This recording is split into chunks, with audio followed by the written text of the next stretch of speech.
What is up, everybody? Welcome to the Nordstead Point Live D&D stream, or as I like to call it, Hunter's Heavy Metal Fantasy. Our DM, Hunter Cormier, not only wrote this adventure on his own, but he made all the cool maps that you'll see us playing on. We'll be doing this every Thursday night around 10 o'clock, and we're really excited that you guys could join us. We're simulcasting on both the Nerd Jam Facebook page as well as Twitch at twitch.tv/nerdjamtv. By the way, Hunter and Eddie have this really dope D&D podcast available to you at nerdjamtv.com called Ad Proficiency. If you want to enhance your tabletop experience, hey, check it out. Hey, Hunter, why don't you introduce us to this adventure? What's going on, everybody? My name is Hunter Cormier. Basically, we are doing a grim, nautical, sort of heavy metal fairy tale that takes place in a rundown seaside shanty town. And we are starring Bruce Fantana. Bruce Fantana. Wonderful Matt, as well as Victor Mutare. And that's going to be Eddie. What's going on? As well as Buttercup Lee, played by Savannah. Hey, guys. So this game is going to be a mix of a little bit of railroading, some outlining that I've done, and a lot of improv. We're even going to do some NPC generation on the spot. Nice. So we are just going to see what the dice gods give us and start this story off with the day Bruce Fantana came to town. Pow, pow, pow. So Bruce Fantana, you are a badass of great renown, a folk hero, some might say, and you have come to town to kill a shark named Iron Eye that has been known to sort of attack people in about waist-high water and just sort of drag them off. And it's been a problem, and a few hunters, a few fishermen have tried to deal with this problem, but they have not been able to do it. And led by this rumor, you have come to this place. Arriving in this town, you're sort of coming off the main road, and the terrain around here is generally forested, but it's punctuated by a large sort of just a cluster of mountains a good ways off from town. And when you arrive in this coastal town here, you are met, of course, by the large fence which protects these human settlements from random attacks from monsters and the like. And as you're stepping towards this city, you're sort of struck by the sort of worn down and tired looking nature of this city. Stepping in, all of these wood buildings are kind of decaying. You don't see very many or really any guards in sight. And notably, the ground beneath your feet, which sort of crunches as you step through this area, seems to be made of a thick, porous stone. And looking at this map here, these cliffs are all very steep. You're looking at like 50 to 70 foot drops straight into the ocean and the reef that surrounds it. Okay. So welcome in, Bruce. What would you like to do with your first steps here at Nordstead Point? So Bruce Fantana got hired to kill a shark.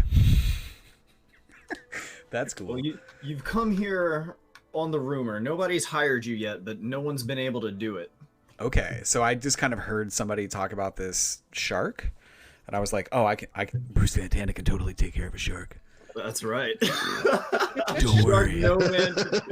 Don't worry, because Bruce Fantana, he's never fought a shark before, but he will today. He will today. Okay. First off, can I just say that these maps look amazing, or this map looks amazing. I'm sure the rest look great too. Thank This is you very really much. cool. I want to go ahead and credit. This was made using Dungeon Draft, as were many of the maps were. I believe it's a program still in beta, and the wonderful Gabriel Picard's assets from Roll20. He's a fantastic artist, and he deserves all the credit in the world. This is very cool. So Bruce Fantana, does he see anyone? Bruce Fantana looking about. Most of the people seem to be indoors. You don't see a lot of people walking around. Go ahead and roll me a perception check.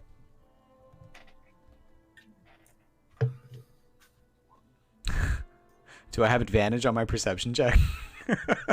You do there a 6. That's... he's like tunnel vision, only looking for a shark. Okay. I don't see a shark on that shark building. there. That campfire doesn't have a shark in it. That's all he's doing right now. So, walking around town, right? You don't quite see anyone around you, but as you start to kind of clear a corner here, you are going to stumble over what looks like kind of a sharp stone. And as you sort of like get a closer look at this stone that kind of tripped your foot up, you notice it's old coral. Okay. Did you say sharp stone or shark stone? Sharp. Okay, it's worth a shot. Shark battle. Do I recognize this coral? Have I seen this before? No, you don't. Can I smell it? Yeah, if you like. You smell it. What does it smell like? Lifting it to your face and like sort of wafting in, a light gray dust sort of like wafts into your face, and it has that kind of salty sea smell, but the sharp little bits also sort of like kind of irritate your nose. Can I taste it? If you like. Yeah, I want to like lick the coral. You lick the coral. It has kind of like a salty, mineral-y taste. Like irony soil. Bruce Fantana goes, so I still don't see any sharks, right? Let's see. Not on all this land. Okay. Bruce Fantana goes, "Hey shark, can you hear me? Are you here?" I know you're out there, shark. What is Bruce Fantana's intelligence? It's probably not high. It's a 10. You will see a lady sort of walking across into this store over here. Whoa. Is she wearing a shirt? She is indeed wearing a shirt. Okay. Which surprisingly is like a thing that we've had to deal with. Yeah, if she's the only like person that kind of stands out, I guess I would go like talk to her. Yeah, you just happen to catch her like walking in. Okay. Excuse me, miss. Maybe you've heard of me. I'm Bruce Fantana. There's a there's a pause, right? And she's sort of taken aback, and then she sort of gives you like the like face to feet to face up and down, and she looks at those like deep dark eyes and those rippling pecs, and she knows without a doubt that you are indeed Bruce Fantana. Her mouth visibly drops open, and she goes, Mr. Fantana, this is such a surprise. Please call me Bruce. It's fine. Oh, yeah, yes, of course. What can I do for you, Bruce? What are you doing in a place like this? I'm here to kill a shark with my bare hands and nothing else. Right now. Where is it? Are you the shark in disguise? I need to know. She says, no, I'm not, but I can direct you to the shark. She says, well, I'm sorry, I can't believe this is happening. And she's going to turn and say, come with me this way. Excuse me, do you have a piece of paper and a pen, perhaps? A quill? She's, yes, of course, let me, She's going to turn and open the door to this grocery here. Okay. And she sort of steps inside and grabs a pen and a quill, steps back out. She's like, this is my store. You're of course welcome here anytime. And she sort of like holds out the quill and the paper. I sign Bruce Fantana, and I give it back to her, and I say, "Here you go." Oh my god.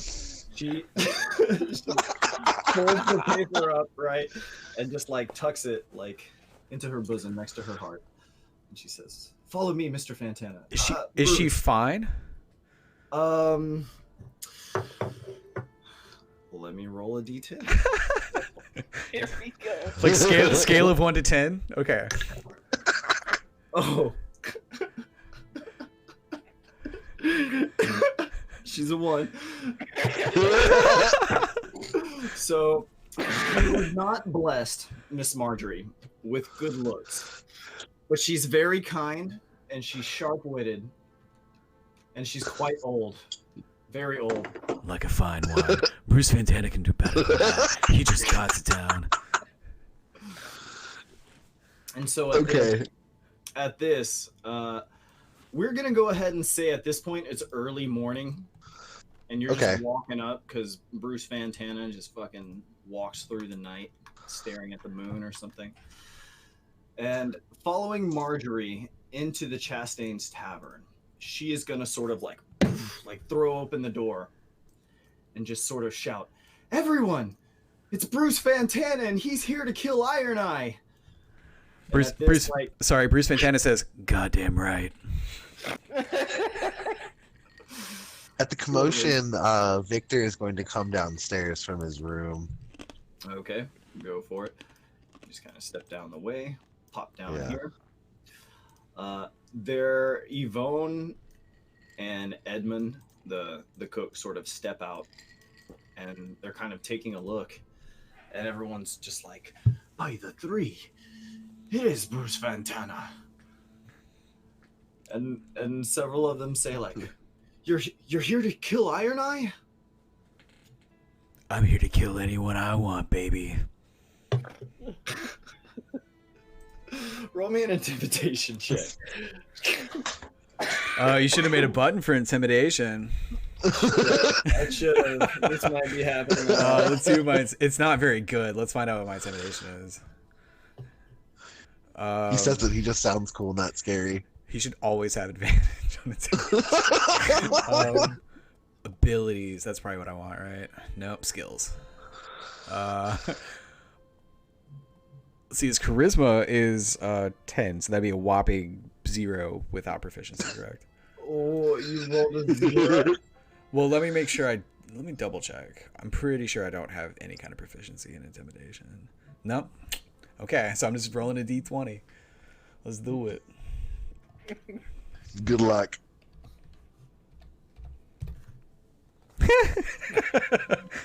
Four. Maybe I should have flexed more. I don't know. It's okay because you're Bruce Fantana.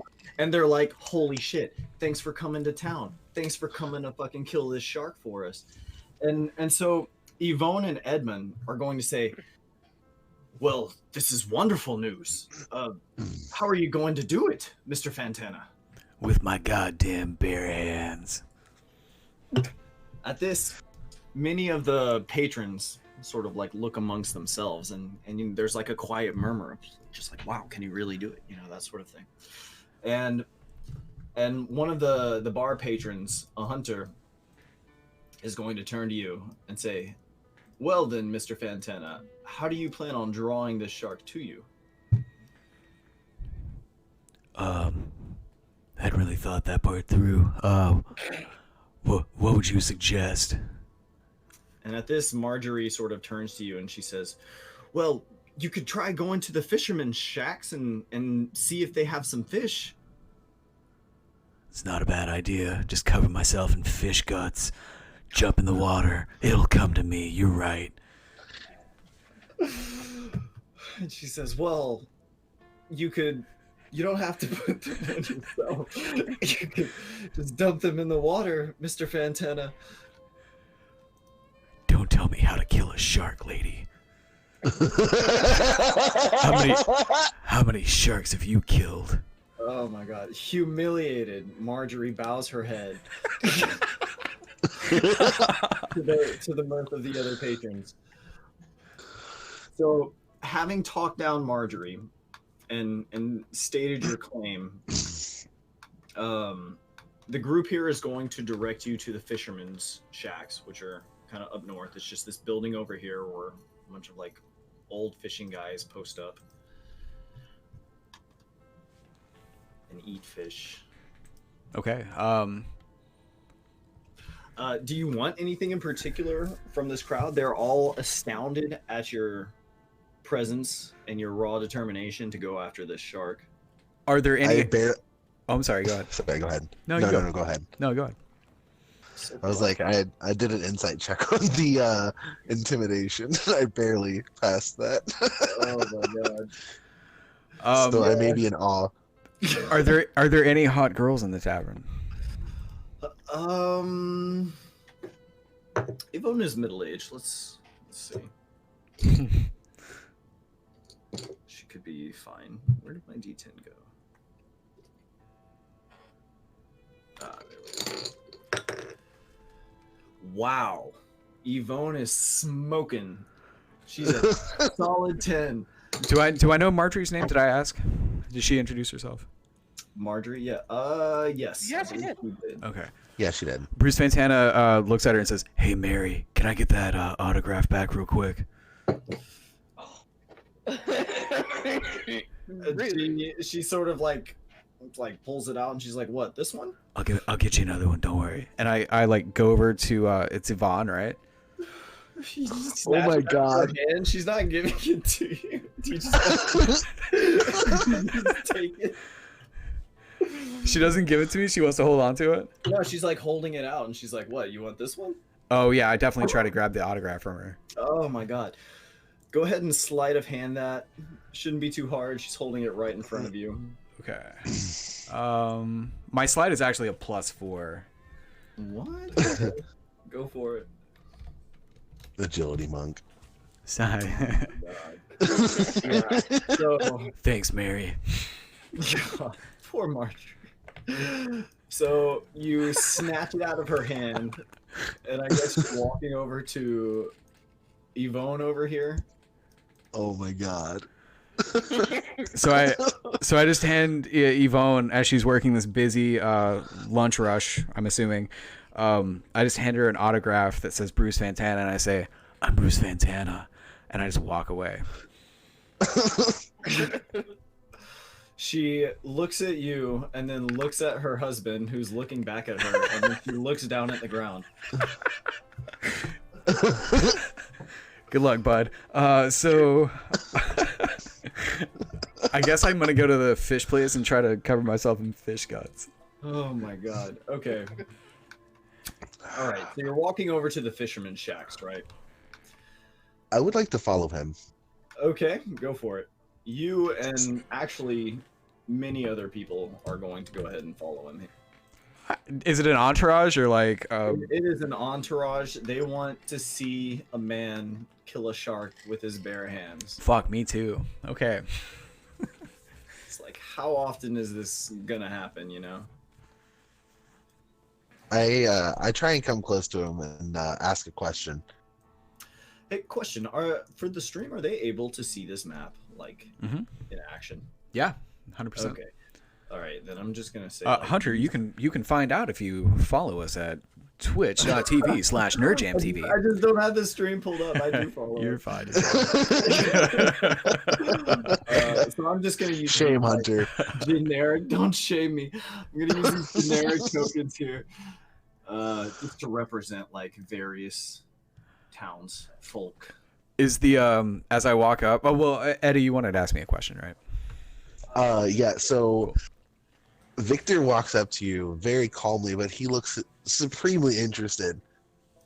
Now, sir, you mentioned bare hands. Do you actually have... He realizes how silly the question sounds as he's about to ask it. So But he says anyway, do you have bare hands? listen, man. Like, I understand why you would probably think I have bare hands because there are a lot of rumors going around about Bruce Fantana these days. Some of them are true, some of them are urban legends. I don't know. I can't distinguish between the two anymore. I've lived a crazy life, dude. I don't have bare hands, but I like to kill things with my bare hands. I heard he keeps a curious. fist under that bandana. You heard what? I heard he keeps a fist under that bandana. The bandana is a fist. Switching over real quick, Buttercup, you had Yes. spent the night. Let me just relocate us over here. So you had spent the night at the Clifton house, Yes. taking care of Beatrice Clifton. Her symptoms from last night. Actually, your introduction too. So Buttercup, you are a healer, and you are here taking care of this sick girl. She seems to be feverish. She is sweating profusely. You and Victor, as doctors, are both sort of looking into this particular case. She's not really taking any water. She's not hungry. She's kind of feverishly muttering and kind of claiming, like, or speaking to things, you know. And there has been a rumor in this town that you and Victor are both investigating, or not a rumor rather, but there has been word of a sickness which is causing people to act strangely and then families to disappear. And you are here posted up with Cecily Clifton, the mother, to sort of look after this girl and try and do what you can to help her. Now, you and Victor yesterday had both performed extremely thorough examinations on this girl, and you have both come to the conclusion that you were not able to locate a medical source of these symptoms. You guys were kind of both in agreement not to mention anything like that to the mother. Yeah. But that being said, it's the next day, it's morning, and you certainly hear the commotion coming from the north side of town. All right, so Cecily is still sleeping. all right, so at this time, Buttercup, you know, is of course stoking the fire because the house is completely boarded up, and she's trying to get the cold to leave the little girl's body. Mhm. And she's been there, you know, dutifully, you know, cleaning up after her, you know, changing the bed linens and her clothes as needed. And she's noticing that they are running low on a few supplies just for Cicely herself, like food and stuff. When hearing the commotion, she gets curious. So she's going to go ahead and head towards the general direction of all this commotion to see what is going on. Okay. So, sort of sneaking outside, Yes. I assume, you are going to notice right away that there is a crowd of people following Bruce Fantana here.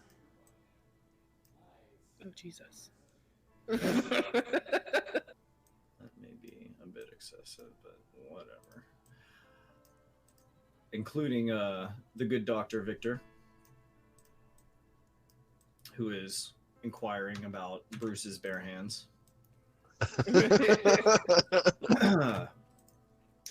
So, are you just gonna come investigate, see what's up, Lee? Well, you know, she You certainly definitely investigating, but when she sees Victor there, she will walk up to Victor and start trying to strike up a conversation with him. Okay. As you approach, roll me. Actually, you don't even need to roll me a perception check. You are going to see that this crowd seems to be very interested in this one man who is now knocking on the door to these fishermen shacks over here. And you are going to see very clearly that that man is none other than Bruce Fantana. It's like if Paul Bunyan came to town, or like David Bowie. You're just like, holy crap, this is a real person in the flesh. And Bruce does not look like a regular person either. He is ultra stacked, looking crazy stacked. Buttercup, as she's walking up to Victor, she looks at Bruce and she's like, huh. Anyways, big McLarge huge. I need to talk to you. he never interrupts. About what, Miss Buttercup? I was checking over the child last night. No new symptoms. But the mother did mention that a lot of the people here frequent a place where they go swimming, they get the water and stuff from. What if this ailment is from something that's outside and it's in the water? That is also a possibility. I had heard some commotion underneath the cabin yesterday. Oh, When yeah, I did too. I said no to that shit.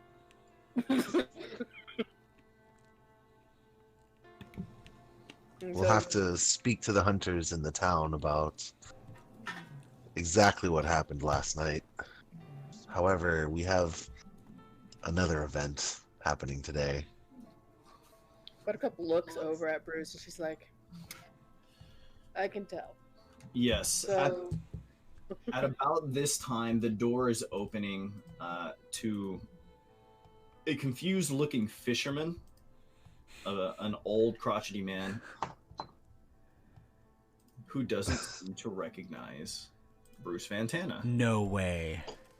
He does not know who you are, but he's like, "What can I do for you, son?" I need some fish. Fish? Well, you've come to the right place. Are you looking to buy?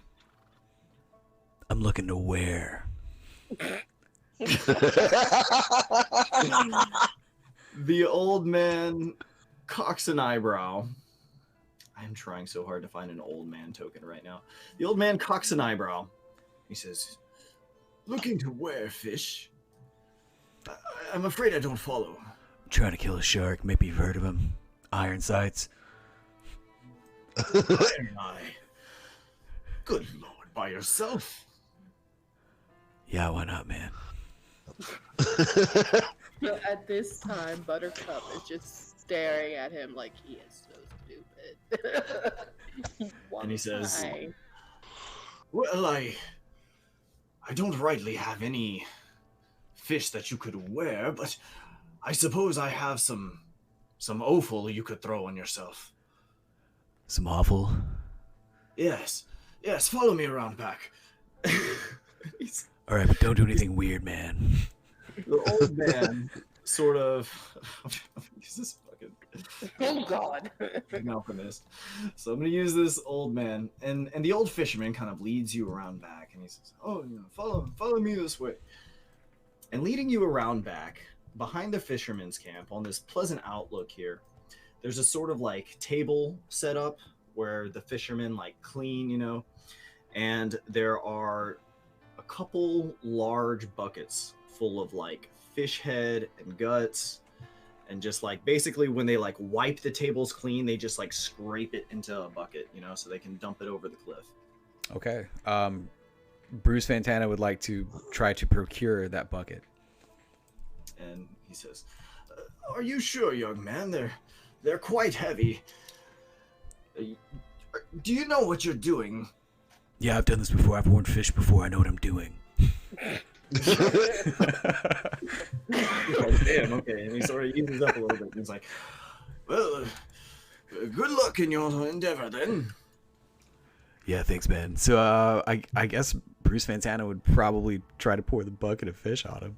On him or on yourself? Are you just Well, gonna on himself. dump it On yourself? himself. Yeah. Okay. On Fuck. Bruce. Okay. So there's two buckets, right? You dump the first bucket on yourself.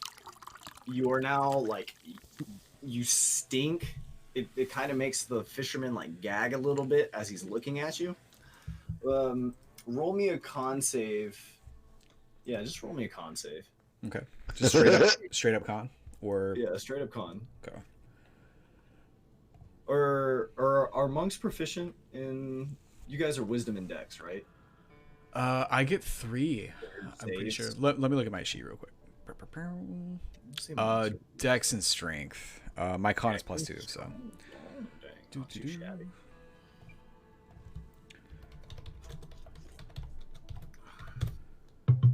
10. And Bruce. In spite of yourself, it smells horrendous. You might not show it on your face, but like, it's gonna be a minute before you eat. And as you dump this gore all over yourself, right? The old man says, "Oh, by the three, young man," he says, "you may want to consider dumping the other bucket in the water. But I'm sure you'll do just the trick." Listen, man, have you ever been Bruce Fantana? No? Well, I have. Don't worry about it. All right. Good luck, Mr. Fantana. Bruce. Call me Bruce. Thanks for the fish, bud. And I guess I just take the other bucket and I start walking towards the crowd is people, probably. absolutely following you, by the way. Yeah. Not falling off the edge. And I smell so weird. Okay. As I follow along, I look to Buttercup. I'm going to offer my assistance just in case. We actually need to shrink all of this down just a little. Buttercup looks back at him. He's like, okay, you're falling with stupid. I'm not getting in the water. Have fun with that and tell me how it goes. I gotta get some food for the house so that me and Cecily will be able to replenish our strength to keep on taking care of the little girl. Absolutely. All right. And so Buttercup goes off to the supply store and like the grocery area, so that way she can get the few things that they need. Okay. You swing by the supply store and step inside looking for Agnes. And he is not there. Curious.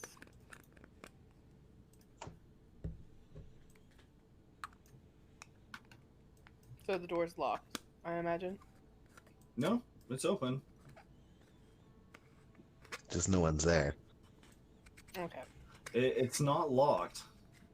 But Agnes left in a hurry. Is it, do I need to roll perception to see the state of what the store is in? Store looks fine. Okay. She looks around for a second and she's like, huh. Okay then, so obviously I can't go here because I want to make sure, well, and then she starts looking around. She's like, maybe there is something here that I need and I could just always pay him back later. It's not going to be an issue. Okay. Yeah, I mean, you have the whole supply store open to you right now. She's looking for like another like pot or bowl and some extra rags and stuff like that. There's a lot of gear here. You might be looking for the general goods store, which you found late last night. That'll be in the southwest part of town. All right, so she gets done looking in there and, leaves, and then she goes towards the general store. Okay. And I will also say that the grocery store that you had inquired about as well is similarly empty. Okay. All right, and you are going to head off to the general store. Yep. And we will jump to that momentarily. Meanwhile, Bruce Fantana, covered in fish guts. And if you bring the other bucket with you, you can leave it behind. It doesn't really matter, honestly. Yeah, I'm gonna go out to like the shore with the other bucket. I'm only wearing one bucket. I got the other one with me.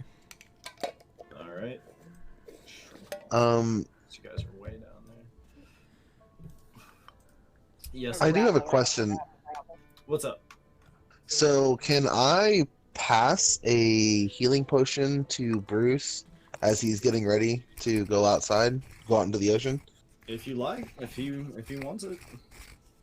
So yeah, I'll walk up and offer a healing potion. I would also like to offer my assistance in the fight. I can support you from the shore. Oh, okay. Bruce looks at you and says, "Hey, I'm Bruce Fantana. Who are you?"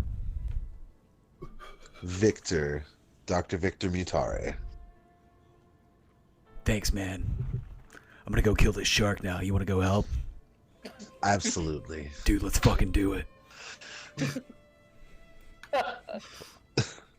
Victor, are you going down there when Bruce and the crowd? I'll climb down with Bruce, but I'm not going to get into the water. I'm going to be staying on the shore, Okay. keeping an eye to see if I can spot the shark coming at him from farther out.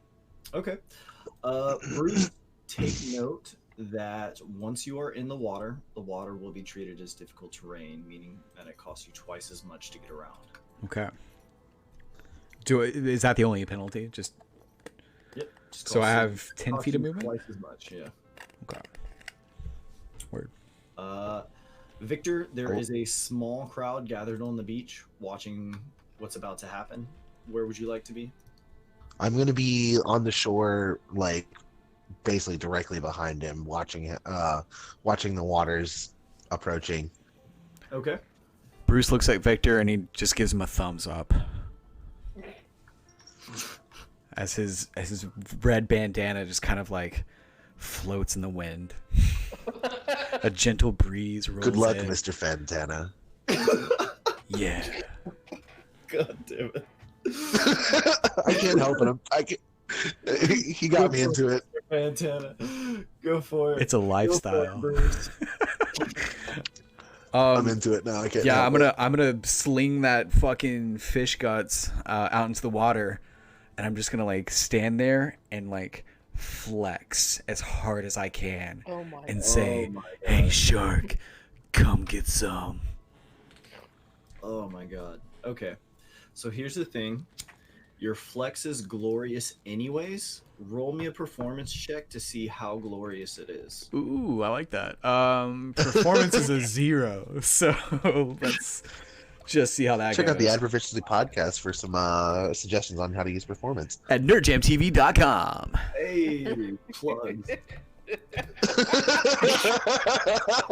That- Shameless plugs. That flex equals a 12. 12 it is. Alright. Let me just throw this right on in here. Damn. Alright. Hang on, I gotta focus on one fucking thing at a time. Do you have a shark token? I do have a shark token. Amazing. Does it have Alright. laser beams on its head? It does not. I considered it. Next time. I want frickin' sharks with frickin' laser beams attached to their heads. He's got a cannon on his head. So Bruce, you flex, and Victor, even you are like impressed. You're just like, that is a gorgeous man. Does he glisten? Flexing out. Oh, dude, the With the wave, fish guts? the wave like crashes against your abs, right? And the salt mist like flecks your hair and catches the sun just right. And you're waiting for this like shark, right? And you've like expanded your awareness, and then all of a sudden it's already right there beside you. And you Good. have like this whole shit moment where like it's suddenly there. Yes. And it goes in, and as it surges forward, you sort of see its eyes like glaze over, and it's going to press up against you. I need you to make me a dexterity save as it charges up and tries to bite you. My dexterity save is a +6, so Do it. Oh shit! You know what? Let's get some combat. 15. Where's my- Hey. He has music for this. I do. Whoa, nice. 15. Okay, so here's the thing. You're not bitten, but you hold yourself on the nose of Iron Eye as he surges off with you here, trying to bite you, and you're just like, it's just like clashing. The teeth are like chomping, like right outside your rock hard abs. But having missed that damage there, yeah, I don't like that. You're only going to take damage if you fail that dex save. Ignore that attack roll. Word. So, your turn is up. Go ahead and roll me some initiative. I got a button for initiative, right? Oh my god. Nice. Nice. All right. Wait, is that Victor? That's Victor. Where'd my buttons go? You have to click on your token. Oh, that's right. Okay. Nice. Yeah. Here, Oh, flip this over. not Excellent. bad. Nice. Okay, so you're up first. All right. What are you doing on your turn here? I am going. The shark, the water is like surging around you, right? This shark is like sort of chomping into the space, and just by force of like your shoulders, you're keeping yourself like held off of this shark. So the shark has tried to bite Bruce, and he has succeeded in evading that attack. And he feels this swell of pride and confidence in his belly, and the sun is like dripping on him, and he's just sparkling with this like glistening sweat. And defiantly, finally, like getting his like swell of pride, he punches the fuck out of that shark using one key point to flurry of blows and hit that motherfucker 3 times. All right, roll it up. Do I have buttons? I do. Martial arts. Just hit it 3 times. 1, 2, Yeah. 3. Flying through the water here. Okay. So you are just being pushed around as you're throwing these punches, but as the crowd just sort of like, oh, as you get like pulled away here, just imagine like the camera like zooming in on Bruce, and you're just like holding yourself off the nose of this shark and just like decking it like in its fucking stupid face. And as Just like holding it by the nose and just like boom, boom, boom. like I imagine your bandana just like fluttered, and as you're punching this shark, right, it like shakes its head and sort of like dives away, taking that damage and just sort of like leaving you like here at the edge of this sand. Oh, fuck that. Okay, so Bruce Fantana is definitely gonna like pursue the fucking shark, right? Hell no. Okay. First he's gonna say, "Pussy, come back, shark. You should be afraid, shark." Oh my god. How much damage was that just now? 16. 16 bludgeoning. Nice. Courtesy of Bruce Fantana. All right, Iron Eye is coming back around, pissed now. He is going to try and just chomp at you this time. But once again, Bruce Fantana. Not on my watch.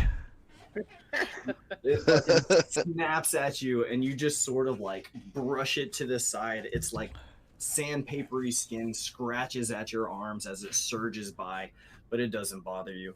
It comes back again for a second bite, and once again you just like bow it off and deflect it with an elbow from above. Go ahead and roll me initiative one more time. How's a 27 work for you? That works pretty well. All right. So what are you doing, Bruce? Iron Eye has just failed to bite you.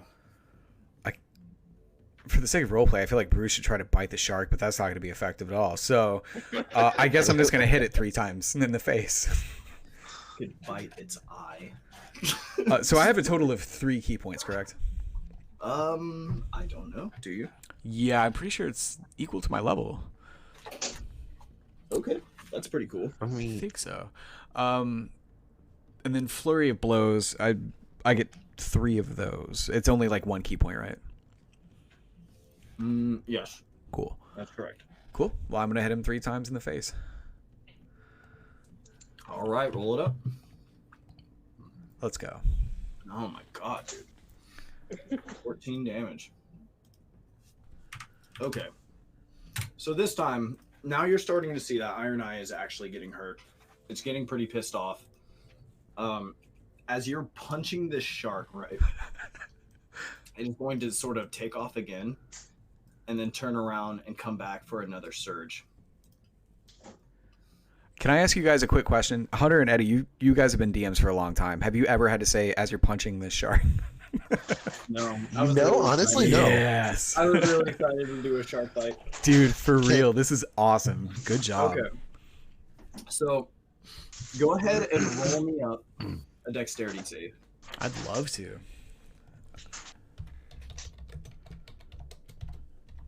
Well, is there any way I can make an attack? 15. Oh my god. Yeah, you were wanting to provide support, right? Yeah. I don't see how you're gonna be able to throw vials into the water.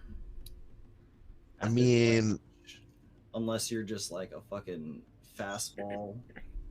What if Bruce caught it in the air and then like I slammed will it on say, the shark? Yes, I you know will what? say that Yes, I he will is. allow that. If you want to throw Okay. it to Bruce, Yeah. Bruce can apply it.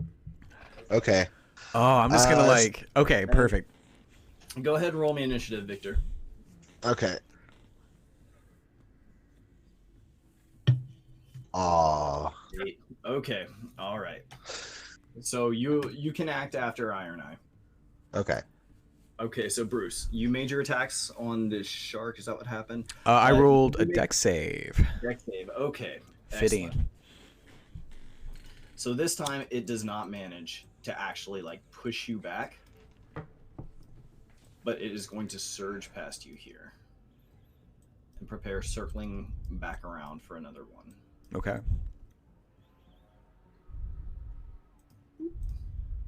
All right. Victor, you're up. All right.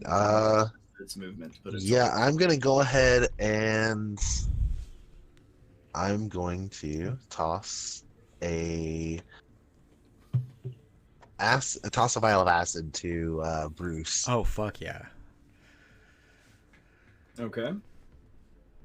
Bruce, I'll say that you can use that vial of acid as well. Since we're using Eddie's turn for this, we'll go ahead and just let you use this as an atmospheric action, which is bending the rules quite a bit, but it's allowing Victor to actually do something in this fight. Yeah, for sure. Okay, so Bruce, you now have a vial of acid.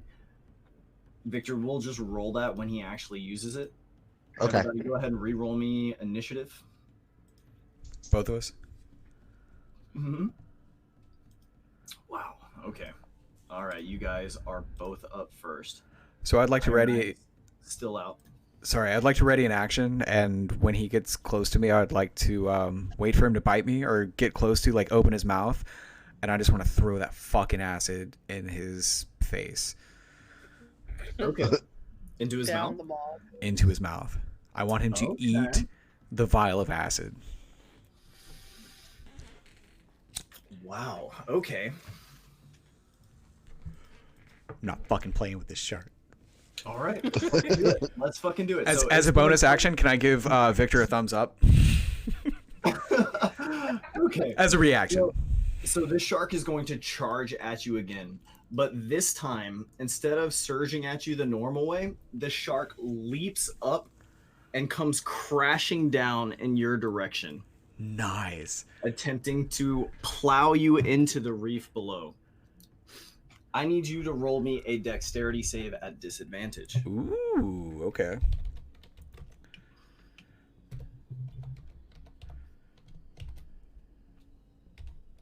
That's one. That's a crit. Woo!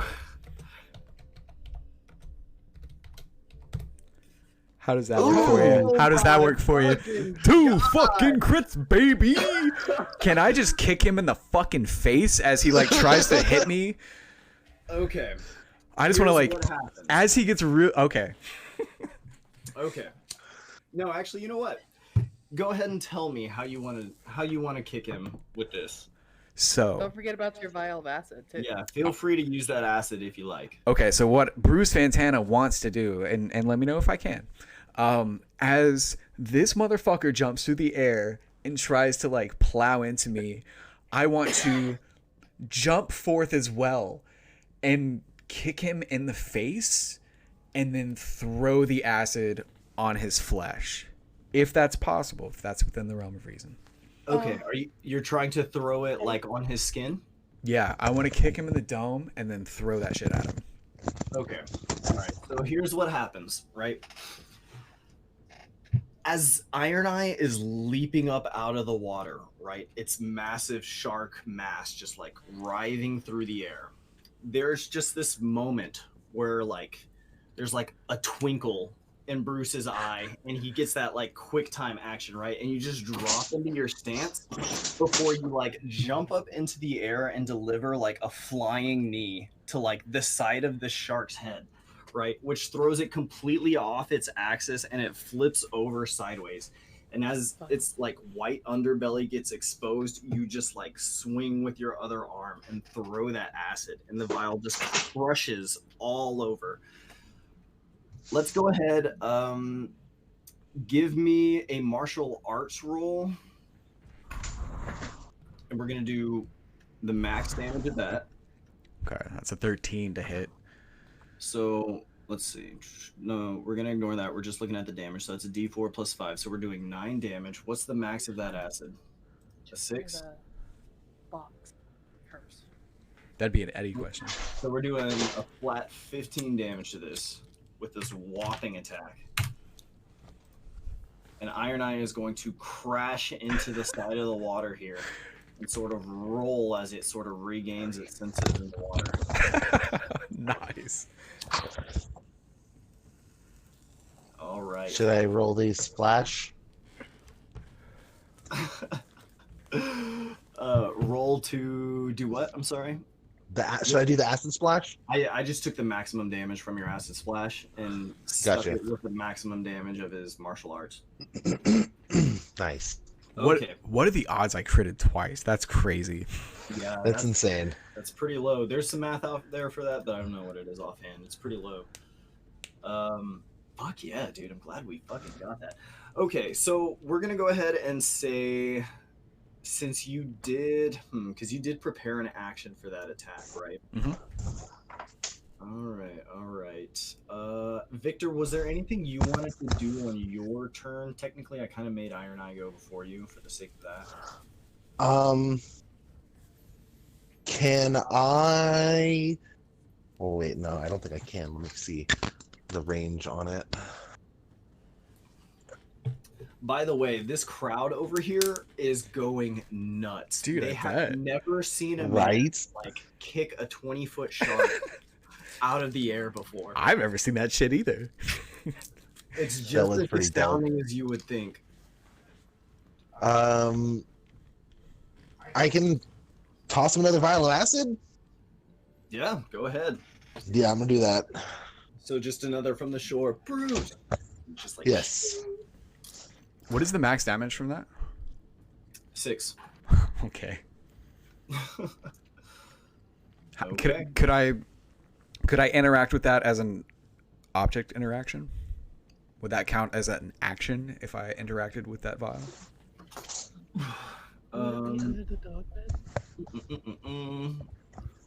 I mean, in the sense of just like using the vial, I was saying because it allows Victor to be relevant in this fight, I was allowing you to use his stuff as an environmental action to Gotcha. interact with it. Okay. Yeah. So like if you want to use his acid on your turn, it just costs your environmental. Cool. Perfect. Awesome. Okay, so you're just reloading him basically? All right, everyone roll me initiative one more time. All right, one sec. And hold I not 13. Eddie's trying to save me from a cockroach. he's saving you from a cockroach. Okay. Oh, nice. Well, it's like huge and big, and he swatted it with the fly swatter, and then it disappeared. So And it flew at me. it's a kamikaze one. All right. Bruce, looks like you're up first. So for my environmental action, I would like to open the vial and pour it on my skin and try to intimidate the shark. Jesus.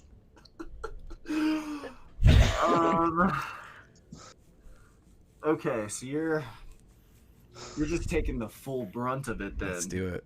You're taking the whole dose.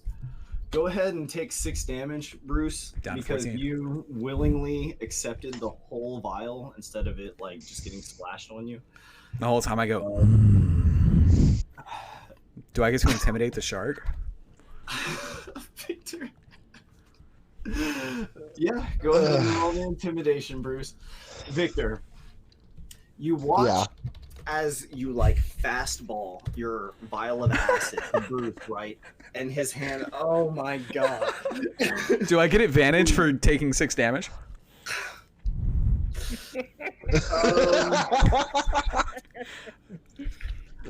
I'm tempted to say yes, but the truth is it's a shark. The shark doesn't even know. No, it doesn't even know. Okay. So Victor, you fastball this vial of acid, and Bruce just like ninja like snatches it out of the air, right? Doesn't catch it, he fucking grabs it out of the air.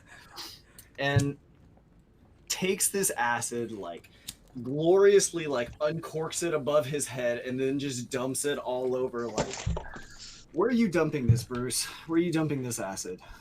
I was This thinking is like my Victor's engineered acid. I was thinking my forearm. Oh my god. Just like yeah. Come on, shark. As the acid like spills across your forearm, right? It erodes your skin. Your skin just like pops and sizzles, and like blood vessels just sort of like become exposed, and your skin just starts bleeding and like kind of melting off with this acid. It doesn't feel good, but you will have some crazy scarring when this is over, Good. to be sure. I look at the shark and I say, I've done more damage to me than you. You know what? The shark moves away to circle back around, but you think it's because it's intimidated.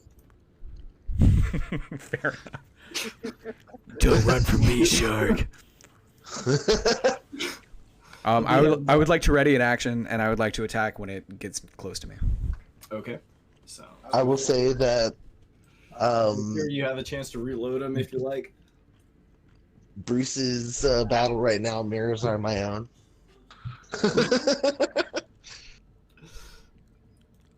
Are you just waiting for that cockroach to reemerge? Yeah, basically.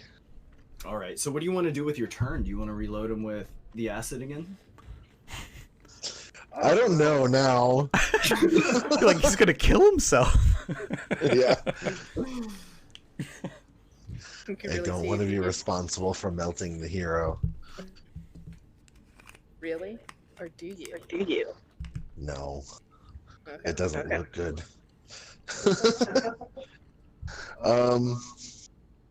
Yeah, I guess I'll go ahead and reload him with some acid. Okay. I'll graciously Throw another accept. acid vial out to him. Catches it like Mr. Miyagi. All right. Iron Eye's coming back around this time. He's going to do something a little different, and he is actually going to try and grapple you. Okay. Need deck save? I do. No. I need an athletics check. Oh, okay. Sorry.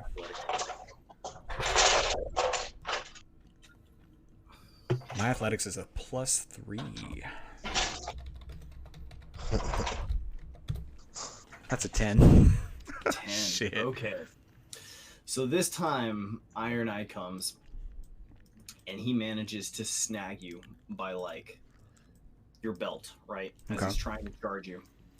And he is going to just run you back towards the shore and ram you into this wall, Shit. where you are going to take a d6 damage of just, like, basically a 35 mile per hour, like 400-pound shark ramming you. All right.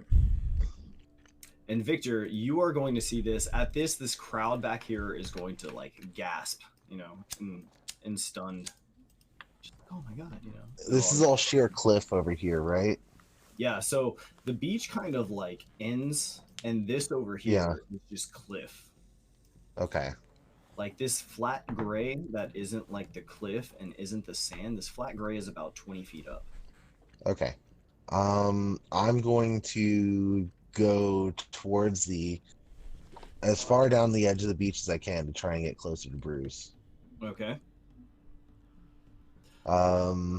Iron Eye is actually very exposed to you right now, Victor. It's not that far from you. It's basically just like ramming Bruce Fantana into the wall and trying to just like take a bite out of him. While he's doing that, can I hit him with a poison spray? Yeah, go for Poison vial. it. 10 feet. Oh, never mind. Yeah, you're right. You're right. This is a little bit farther. Never mind. So it has to be another acid splash, but I can actually hit it. All right. So in that case, it's a save, DC 14. Let's roll it up. 9. Yeah. Okay, so that's definitely going to hit. 4 damage. Mm-hmm. All right. So, Bruce, everybody go ahead and re-roll me initiative. Okay. At this point, Bruce, this shark is beginning to look pretty worn. It's taken some vicious blows from you. Its sharp pointed nose is kind of like crushed inward a little bit, and like the side of its jaw is sort of like busted in as if like crushed by your knee. And you, as you're like kind of struggling and getting like just crushed against this wall by this shark, which is kind of like trying to ram you against this wall, this acid just blasts against the side of it, and you see it sort of like recoil and shudder in pain. Wow, good job, guys. Okay, so Bruce, you're up first. The shark is like recoiling from this damage it took from Victor. So that would mean I'm not currently grappled, correct? You are currently grappled. Your It's worth a movement shot. is set to 0, but that doesn't mean you can't attack. So Yeah, he would only have. Higher, not Would I have as any? a whole. Would I have any penalties to my attack? He has advantage, right? No, there are no penalties to your attack, and he Oh, does not nice. have advantage. So You just Bruce can't go anywhere. Bruce digs deep, and he's extremely grateful. That got kind of close there. He just burned himself with acid, then got grappled by a shark. Luckily, his homie on the shore, throwing him the fucking acid, came through with the alley oop, hit him with the acid. Bruce is gonna channel the last key point, and just like feels his muscles like contract, and he's gonna deliver 3 punches right there to that fucked up jaw. Fucking do it. Fuck him. Oh, Fuck him. oh my god. Fucking A. All right. 12, 19. Hi, Finkel. Finkel's in the stream. Hi, Finkel. What's up, Finkel? Okay. So, Bruce, this like massive shark is just crushing you against these sharp rocks, right? And you just like dig deep in there and just tighten your fist, and you just feel like the bone of your knuckle just sharpened to like a razor edge. And as you're punching this shark, right, that fucked up jaw first like crumbles and then just like completely like detaches as your fist just like breaks through what's left of the bone, so that there's basically just tissue, and that jaw hangs like it drops low and kind of limp on the side. And the shark immediately starts to like try and move away as you deliver that third punch and just crush in the side of its eye. And it's going to jerk violently to the side, now seriously injured. It's not dead. Not dead. Oh no. It is very near death. Looking at this shark, it is about to try and flee. Okay. So I'm Victor. Yeah, I'm going to step into the water a little bit closer so I can poison spray. Okay.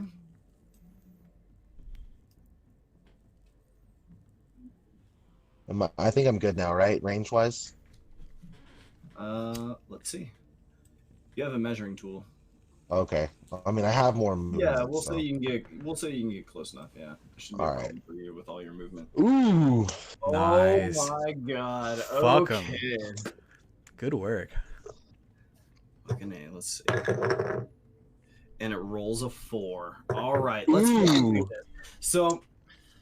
So at this point, Victor, you step in, ready to help out your boy Bruce, who has just like delivered the crushing blows to begin frightening off this shark, right? And just as it's turning to leave, you reach into your jacket and pull out one of your big, hefty, thin flasks, and you just throw it, and your arm just like tightens up and flings this vial. And as it crushes against the side of this shark, you see it sort of begin to seize up, and like a foam sort of like comes out of the side of its mouth, of its broken mouth, right? and it kind of swims off to about here in the water before just sort of like turning sideways and drifting a little bit. Definitely dead. Nice. So Bruce looks over at Victor and just gives him a thumbs up. Yeah. At this, the crowd goes absolutely crazy. They are so excited. They start cheering, Bruce, Bruce. And they come over to you, Victor, and they're like, oh my God, like, who are you? Who are you? You know, they're just like, oh my God, you guys were amazing. Y'all saved us. I need both of you guys to roll me perception checks. Okay. How's an 18 work for you? That works pretty well. Aw. So, Victor, you won't see it at first, but you'll hear others comment on it as you guys notice a speck of white sort of floating in the water. Speck of white? After another moment, you see more little flecks of white floating up to the top of the water. And then it gets wider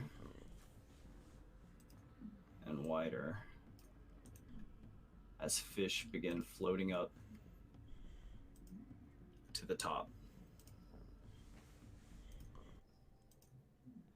And this sensation of victory suddenly is replaced by a sort of ominous dread. And Victor, at this point, after seeing what you saw from that girl's sickness, Yeah. this is beginning to look like actual witchcraft to you. Does it look like witchcraft to Bruce? Bruce, Curiouser and curiouser. Bruce, what do you do exactly? Tell me a little bit about Bruce Fantana. Do you want to hear Bruce Fantana's backstory? You should tell the other characters your backstory. That's a great idea. That's a really good idea. Okay. Okay, so Bruce sees these dead fish. First off, very important question. After swimming around and fighting a shark, does Bruce still smell weird? You smell like blood, sweat, and victory right now, Bruce. Ooh, that's a good combo. You smell like your own body odor, but your own body odor smells like fucking power. I smell like Tom Brady. There you go, Finkel. That's for you. Sports ball. Finkel's being very active in chat. It's very funny.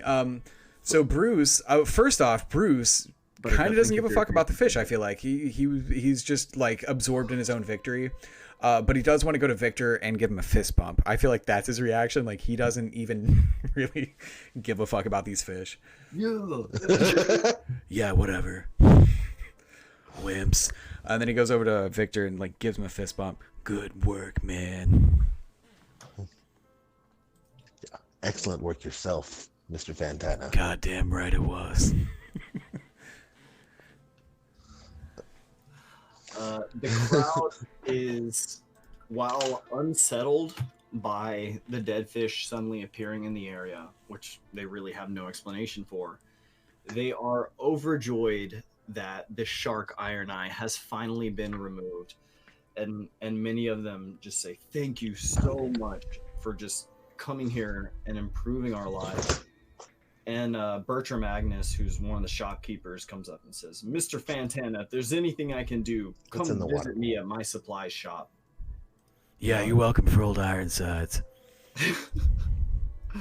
Marjorie, the old lady, is like, please, like, come buy groceries from my shop. She's a one, right?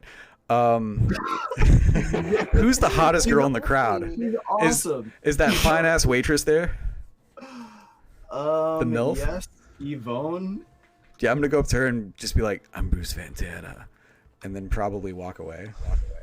Oh my god. Bruce Fantana. Yvonne and Edmund. Okay. So once again, you like stunt on Yvonne, flex on Yvonne, and Edmund sort of speaks up and he's like, Mr. Fantana, and you sort of walk off. It's Bruce. Bruce. Okay, so victory moment. What would you like to do now that you have killed this shark?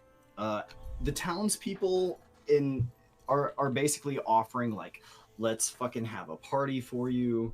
Let's go back to Chastain's and drink. This is awesome. Like I we'll look cook over at we'll Victor and I say, around. "Oh, sorry, I didn't mean to cut you off." I look over No, at no, Victor and I say, "What do you want to do, man?" I say we bring the shark in. I need to take a closer look at it. Cool. I want a souvenir, anyways. All right. Cutting from this back to Buttercup, which this would be taking taking place as Bruce is like walking down to fight the shark. Buttercup, you're walking into the general store right now, is that correct? Yes. All right. So walking into the general store, the first thing you notice is that amidst all this dark wood, there is a very fine layer of like white coral dust along the floorboards. And you can see that even though much of this town is run down, this is going to be one of the busier places in town. Okay, that makes a And lot of sense. this general store is run by Gerald. Is he also shirtless? Yeah, really. This one is not shirtless. Aw. He No loves fun. his job and is friendly as intelligent, but can also be an asshole, which is extremely vague, but I can work with that. Okay. I bet he has really bad road rage. What was his name? Gerald? Gerald. All right. Classic Gerald. So, as you step inside the general store, you are sort of greeted by like a welcome in, ma'am. Haven't seen you around before. New in town, are you? Yes, actually, I am a traveling healer, and I heard about the Clifton girl. I'm currently staying at their house, trying to tend to her, and I am in need of a few things. There was nobody at the grocery store, and no one at the supply area. So I figured I'd come here and take a look. Do you have any extra bowls and rags, and possibly, some food that I can go ahead and purchase? He says, Because I'm gonna be there "Bowls for a and while." rags." And he says, "Yeah, I can set you up with that. But if you're looking for food, you're gonna want to try the grocers." You said Marjorie and Agnes aren't there? That's very unusual. Unfortunately, no, they're not. He's sort of like grabbing various items, bowls and such. And she thinks for a second, and she's like, "Oh, do you also have a mortar and pestle?" Says a mortar and pestle we can do easily enough. And after looking around for a bit, he says, "Actually, I'm having some difficulty finding one, but will a bowl and a python work? I don't know how you say that word. It's basically like an iron pestle and wooden mortar." You're the DM. You get to decide how. Oh my god! I'm just realizing I don't know. That's a fair point. It's the pestle. Come to think of it, I always thought the pestle was like the crushing thing. Anyways, he's offering to like give you a substitute. It's just not going to be like a stone one. It's going to be wood and metal. Is that okay? That works perfectly fine. Okay. He can provide you with this. But as you're telling him, like, yeah, there was nobody else at these other stores, he's like, wow, well, that's very odd. He says, why wouldn't Agnes be at his place? There's nobody there in the middle of the day? Not that I noticed. I left Cecily and her little one sleeping, and figured I would go get provisions, and a couple more things that I need in order to be able to treat her. So of course I went to those two places first, and nobody is there. I checked, nothing's out of place, it seemed. Buttercup, can you describe your appearance for us, please? Buttercup is 5'2", with brilliant purple eyes and very short, curly, dark brown hair. Okay. And so noting your appearance and noting he hasn't seen you before, he says, "Well, it's quite fortunate that a healer like you showed up, but with the trouble with the Clifton's daughter, I hear she's become quite sick lately." And he says, "Strange that you should show up now. There's been some unusual things happening lately. Yesterday, I saw a monster the size of a horse run past this very building here, right out that window there." And he sort of points across the counter to this window right behind you here. Yeah. Buttercup kind of gasps for a second. She's like, I heard something from outside of Cicely's house, but I was in the middle of stoking a fire to try to get some warmth to the child's flesh, and so I boarded everything up and locked the door. I don't want But anything to happen to yesterday? them. Yes, I've been here for a day. Hmm. And he says, "Well, it's very odd that Agnes and Marjorie are both gone in the middle of the day. I can't imagine why that would be. But as far as food goes, I can offer you oats. We do have oats that we use for livestock, but if you crush them, you can cook them yourself. And flour." And she thinks about it for a second. She's like, actually, that would be perfect because I have some herbs that I can mix in with it and hopefully feed the child and get some medicine down into her. And he says, "Excellent. How much of that will you need?" Just enough for her servings for the kid and her and Cecily. Okay. It's he packages everything up, puts it together, and the cost of it ends up being a little bit less than you expect, which is good because you have almost no money anyways. Yeah. But you have the supplies you need. At this point, Bruce Fantana's in the middle of his encounter with the shark. Yeah. Is this about the time he like knees him in the face? Yeah, I would say right before you knee him in the face. Cool. This is Gerald. Did you yell tiger knee when you did it? I missed that. I'm sorry. I should have. I was in the middle of my hunt, which has ended fruitfully. So Buttercup, Yes. earlier before you went to the general store, you did note that many of the townspeople seem to be following Bruce Fantana up to the fisherman shacks, which you had discovered were fisherman shacks yesterday. What would you like to do at this point? So first thing that she's going to do, she's going to stop by the Clifton house and drop off the goods that she had gotten. So that way, if Cecily's awake, she knows that Buttercup has been gathering more supplies. Okay. And then after she drops everything off, she's going to go towards the commotion of everything going on. All right. So you drop off the supplies to Cecily. She is awake now and tending to Beatrice, although there's not much that can really be done. And you assure her that worrying isn't going to do her any good. But after assuring her, you sort of just leave and make your way up to go see what was what. And from up here on the cliffs, you are sort of able to catch the end of the fight at about the time when the shark is kind of like pounding Fantana against the wall, and Fantana's just crushing that shark's jaw and its eye before Victor kills it with poison. But you do see the water sort of rise. Actually, roll me a perception check. Let's see if you can see this from that far away. Nice. Okay. What do we get? 16? That's pretty good, because you're going to see the crowd react to it.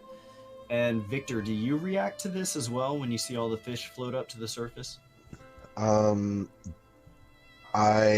go to grab one so that I can also examine it as well.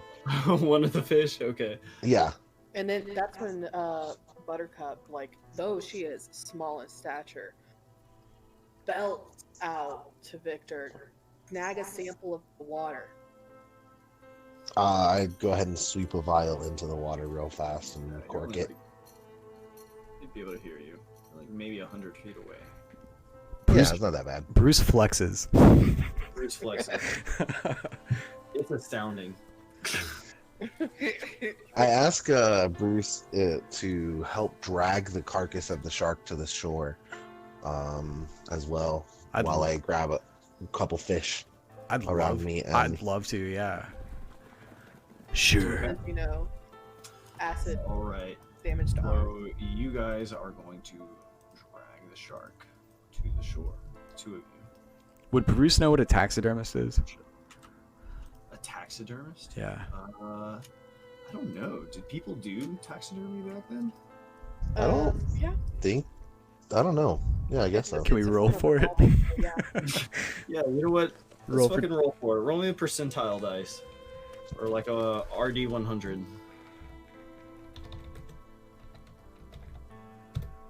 $73. Sure. There's fantasy taxidermy. Okay. So as we drag the carcass up, Bruce looks at the crowd and says, "Anyone got a taxidermist?" Gentle repose. Plenty of people eager to help you are just like, no, there's no taxidermist around here. Oh. But Victor might know a thing or two about taxidermy. Maybe. I might know a thing about about preserving this creature. Can you stuff this thing? I want to put it in my cabin. I definitely intend to examine it thoroughly. Yeah. So as they pull the shark onto the shore, I would like to go ahead and start, I guess, do a medicine check would be what I would do. Okay, so you're basically going to start examining this shark. Yes, as to why the abnormal growth and attacking people. Okay. Pulling the shark to the surface, right? You see there are... First off, this shark looks old. It's been around for a while, but you see that like scarred onto its sides Mm-hmm. are just like small, strange markings that you don't recognize. Sort of like hieroglyphics. Interesting. And like I'm just kind of connecting the dots. I mean, what you've already told me, it's something I'm going to keep to myself about, you know, how this seems to be magical in nature. But I definitely need to talk to Buttercup about what's going on, and possibly Bruce. Okay. This shark is pretty humongous. Are you just going to leave its carcass here on the shore? Well, I will want to go ahead and purify food and drink to remove the poisons and acids that I have inflicted on the shark, so that the people here can actually use the carcass. Fuck yeah. So you guys are going to eat Iron Eye? Dude. Yeah. Yeah. All right. I'm fucking about it. Okay. Nice. Good idea. All right. Thank you. So at your suggestion, they're like, hell yeah, okay, let's make this the feast for our party. And Edmund is going to set about like beginning to butcher Iron Eye. I Go on. do I need to make a medicine check to do a thorough examination of Iron Eye Yeah. If before you want to then? do an examination, go ahead and do a medicine check. Yeah. Or if you Okay. do you have a healer's kit on you? I believe so. It should be in my stuff. Let me check. Yes, I do. Okay. Go ahead and burn a use of that to do like a really thorough medicine check. Okay, cool. I'll do that. So let me go ahead and make my check real fast.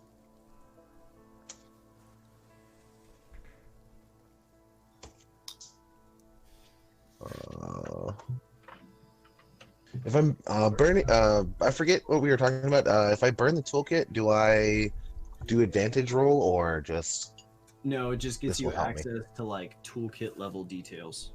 Got you. Okay. So yeah, I got the 16. Okay, 16. That's pretty good. Yeah. So basically, what you get from sort of like cutting into this shark and like really looking at it is that many parts of this shark are overdeveloped, and that could only come, as far as you know, from like extreme genetics or just like being extremely well fed and like basically taken care of. Okay. It's like So this thing's like created. you know those like muscly cows that are like Yeah. steroid cows because they're humongous. This is like the shark version of that. Okay. And you know, like looking at this, like this isn't right. This isn't what a regular shark looks like. And yes, so far you are the only one that knows about the scribblings on the side of the shark. So you are starting to get the hunch that this shark may have been created. I can I excise that length of skin that has those markings on it so Yeah. that I have it? Sure. Bruce, you watch as Victor sort of like takes a scalpel out of his bag and just begins like slicing into the side of the shark and just begins peeling some of the skin away. I look at him and I say, rock and roll. Buttercup, you're sort of watching as Victor starts going to work down there. I don't know if you have any particular feelings about this, do you?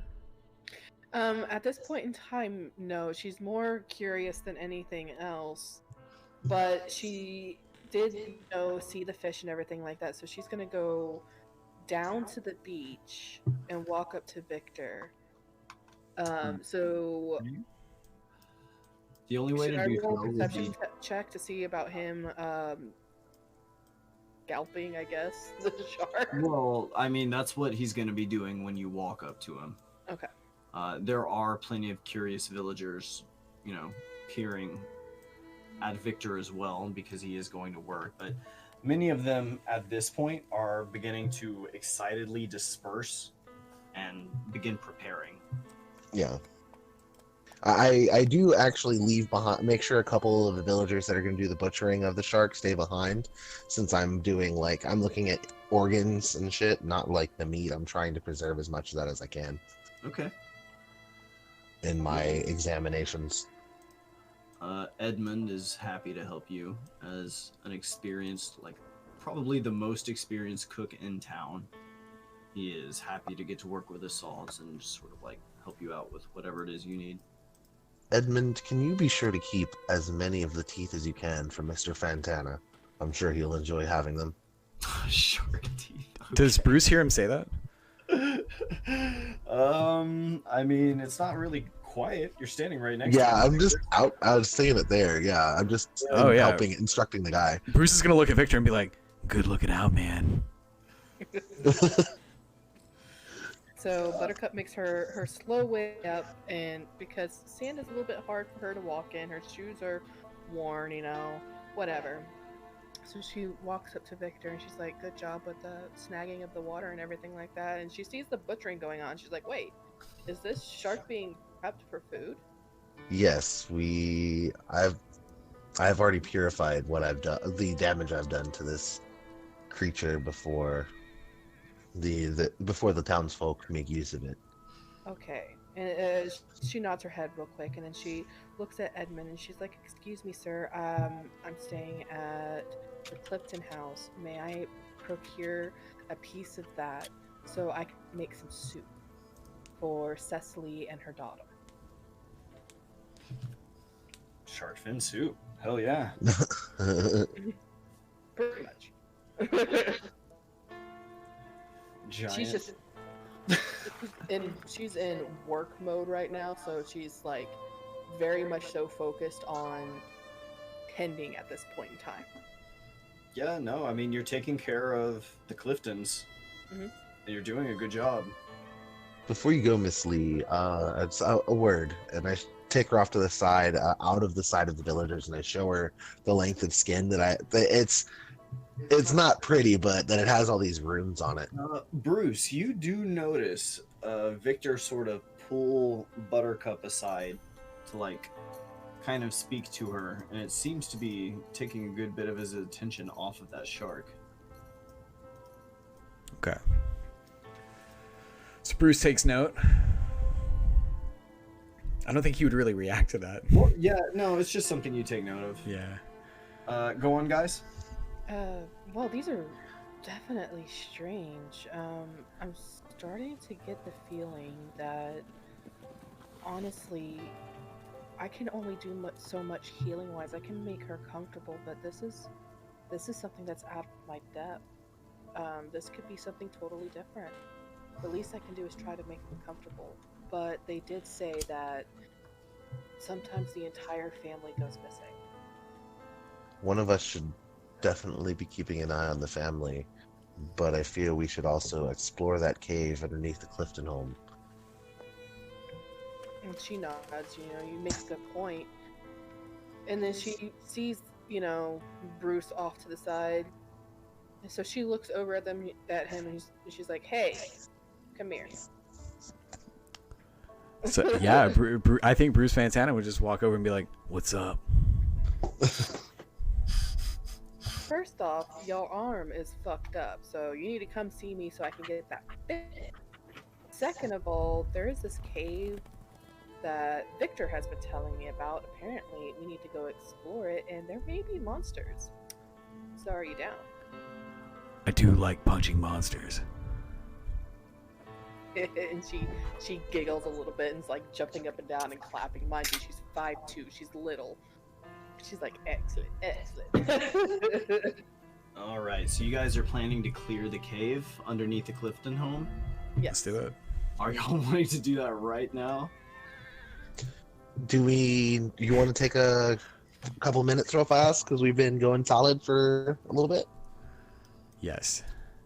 We could. If y'all just want to take like a 5-10 minute break, I'm A-okay with that. For sure. Yeah, Before we absolutely. move on to the next phase here. Cool. BRB. Okay. Good job on the chart, y'all. Yeah, good job, man. You finished him off. That was great. The throwing the acid was a wonderful idea. That was fantastic. Oh, thank you, man. I'm glad I work. could help. Good work. All right. Be right back. Be right back.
Yellow.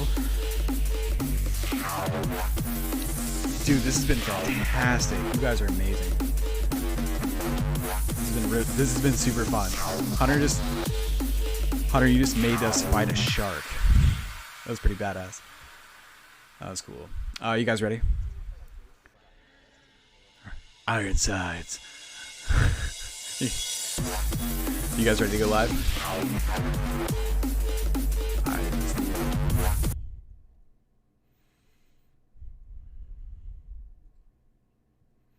we're back. So I think before we go to this place, I think Bruce is gonna look at his new friends and say, "Hey, do you care if we like rest for the night? I just fought a shark."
Yeah. Recover my.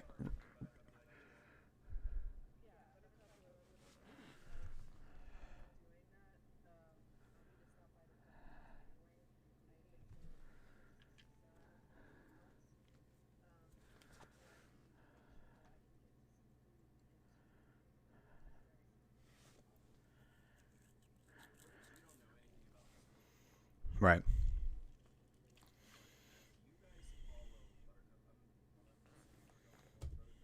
Yeah, absolutely.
Hey.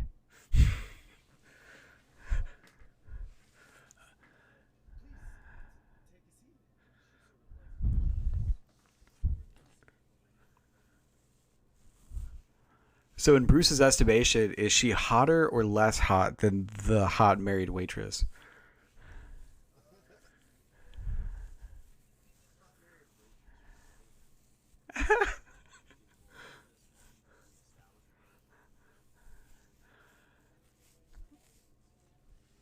She's a 90% chance of being less attractive. So we'll just assume she's less attractive.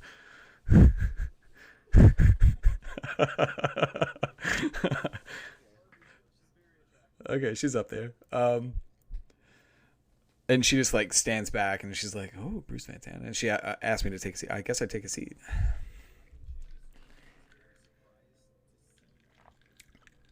He's used to it.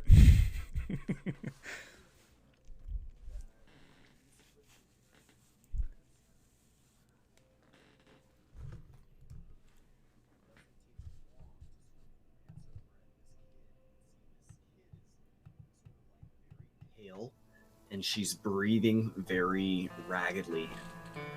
She's sweating profusely, like it's just pouring down her. The bed around her just looks like you've dumped water just like straight into the bed.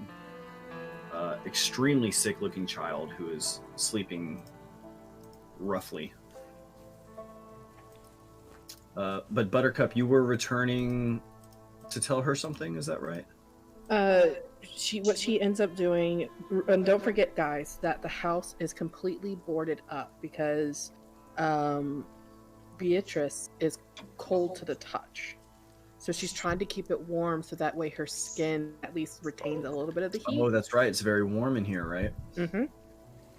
Yeah. Lee So had- the first, Sorry, go on. so Lee first goes and checks the fire, and then she looks over at Cicely and she's like, "Okay, I'm going to be making some poultices and salves, but there's reason to believe that there may be something in the cave below and behind your house that may be able to help Beatrice. So I'm going to see if I can go down there and find a solution." And she says the caves below our house. You're talking about the caves down behind our house there. And she says, I went out earlier this morning and I did hear that there was some commotion. Apparently a large creature or something that lives down there. And she says, but it's never been a bother to any of us. There's no way for anything from that cave to get up here. Buttercup nods slowly as she's pulling out the things that she needs, not only to, start up like a gruel that she can try to put some herbs in so they can try to get Beatrice to eat.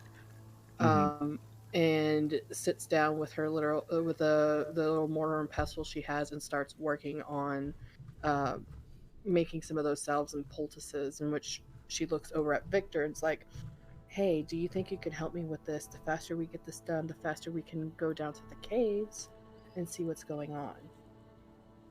And she looks over at Cecily and she's like, "Okay, I hope there anything that's going on down there is not, big meanings or anything like that. But I have to rule out as many possibilities as possible of things that could be causing Beatrice to be the way she is right now." And you can see the sort of like confusion on Miss Clifton's face, and she's like, well, I mean, she's sick. Like, surely the cave doesn't have anything to do with this. And that's when She's gonna make an insight check against you, actually. Mhm. Ooh. She rolls a 15. I need to roll deception. If you're trying to withhold that you suspect it's witchcraft, she's just gonna say like, there's nothing you're not telling me, is there? No, she's not trying to like deceive her or anything like that. And she just, honestly shakes her head. She's like, "No, I'm going down there to see if there's, any sort of moss or, mushrooms that are growing down there or something that maybe I can look into to give Beatrice some relief." Okay. Is that honestly why you're looking into it? You don't think it's like the crabs or something? She thinks it's something, but she doesn't think it's the crabs because she doesn't know the crabs are there. Are you going to look for herbs, or are you just going to investigate the cave for something? Going to investigate the cave or something. Alright, you probably need to roll deception because you're withholding the fact that you suspect it's something other than illness.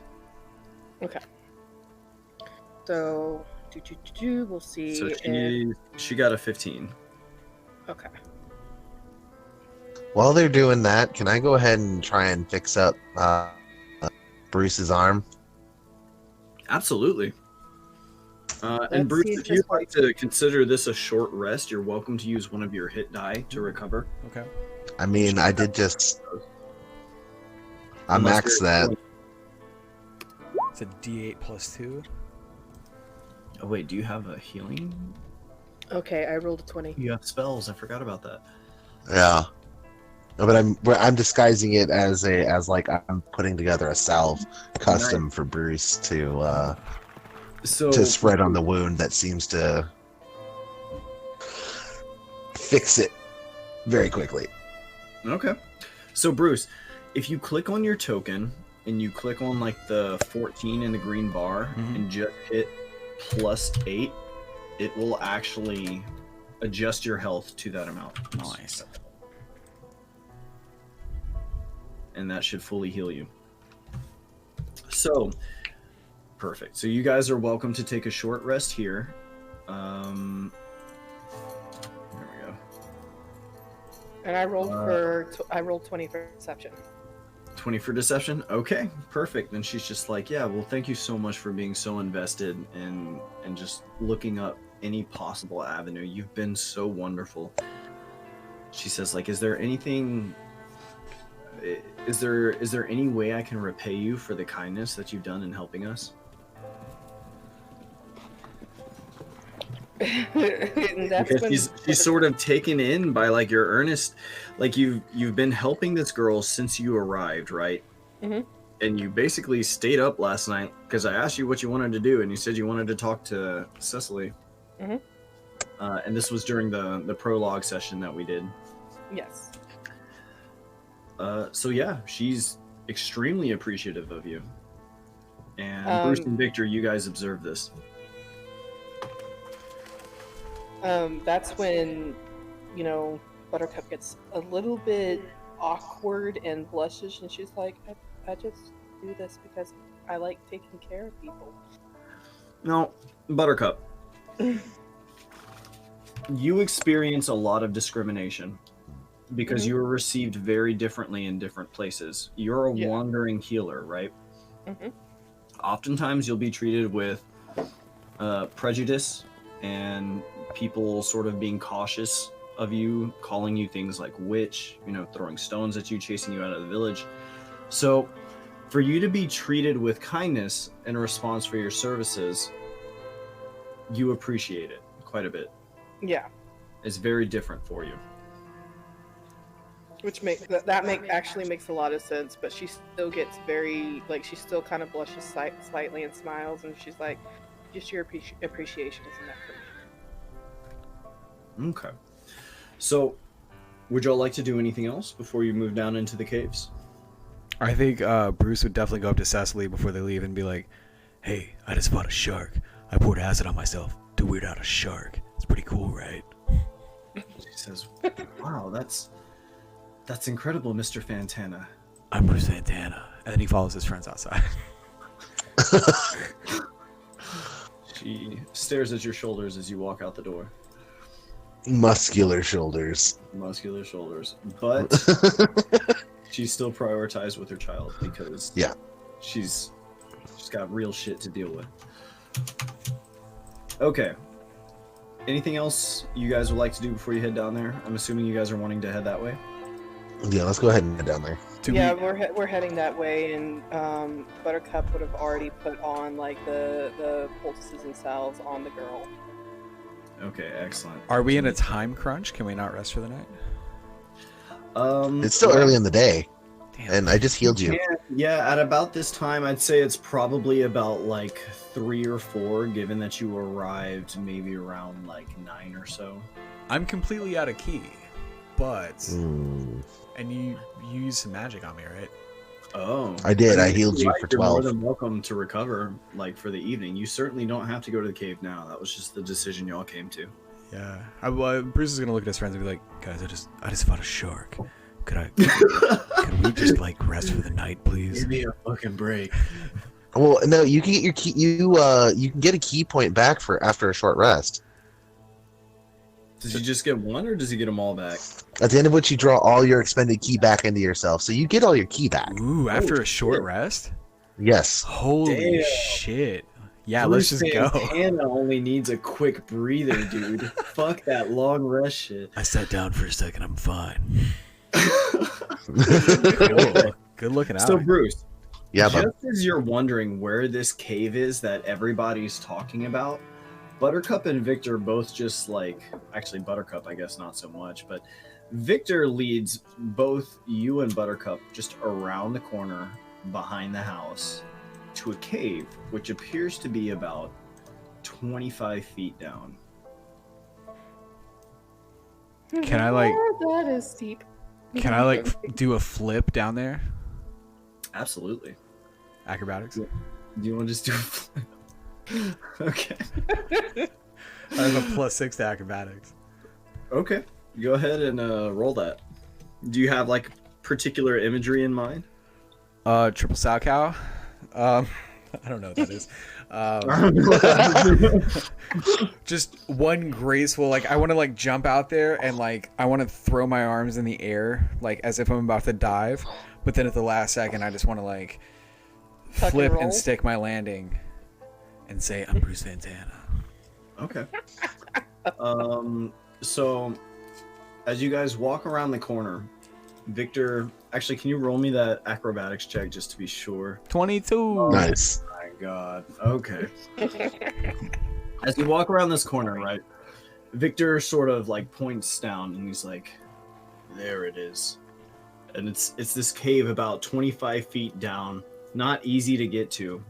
And Buttercup, you're sort of like leaning over the edge, kind of pondering how you're going to get down there when there's a sudden like and Bruce Fantana suddenly somersaults like over the edge, right, as both of you guys are looking, and just like does a couple flips and lands in a complete split with like hands like ready to go. Oh my Says, I'm Bruce Fantana. goodness. Buttercup's eyes get a little bit big, and then she kind of tugs on Victor's sleeve, even though she doesn't like it too much. Yeah, Bruce, you don't like push off the ground, you just like slide up from your splits into a standing position. Perfect.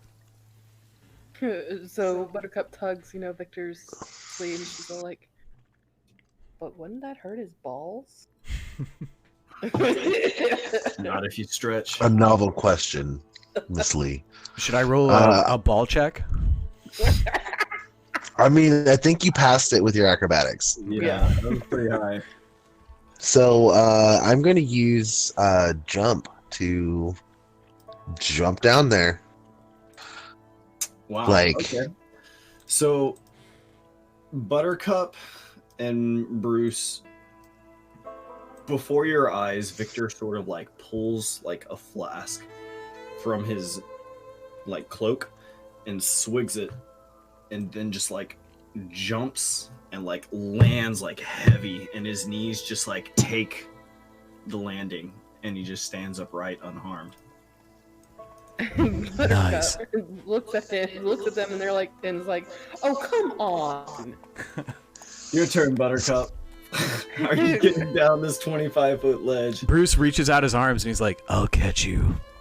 She's like, "I hope so." Okay, so I'll do an acrobatic check. She's gonna Alright. try to jump, but she's like dreading it. Since I'm helping her, can she get advantage? Yeah, technically yes. You got a decent dex. You should be fine. Yeah, she's like a rogue ranger, so she should be like Yeah. an acrobatic goddess. Okay, there it is. Yeah. There we go. Nice. She So, made us like, all look like fools. she just like Legolas's down like the side of this, like jumping from stone to stone, and just like ending in like a somersault onto her feet. Dusts herself off a Impressive, little bit. Miss Lee. Yeah, Bruce is impressed. He just gives her a thumbs up. She's like, "Why, thank you, gentlemen." All right. And now, at the entrance to this cave, you guys all sort of peer in together. Let me throw you on this map here. You have a little more light now this time, right? Because it's not dark. Well, it's still underground, but I think I figured out the fog of war system, so you guys should be okay. Just keep in mind that without lighting a torch, you guys only have about 15 feet of like actual vision. Completely. Do I in the need dark. to refresh my screen because it still says loading? If it ever just says loading, yeah, go ahead and just refresh it. That's just roll 20 being janky. Okay. All right. I don't see myself. I'm not gonna lie. Upper left hand. Wait. I'm only getting a small piece of the map, Yes, you should only be getting a very small piece of the map because. of but I fog also of don't see war. myself in there. You don't see yourself right here. I see you. I think mine is just not loading properly. I may have to reload. Go ahead and reload. See what's what. I'm reloading again because it's being finicky with me. Worst comes to worst, we can just try a different approach. That's fine. Any luck finding yourselves in the upper left-hand corner? I'm going to close down my browser and then. Okay, hold up. Let me just tweak this. It signed me out. Okay. That could have been the issue. All right, hang tight.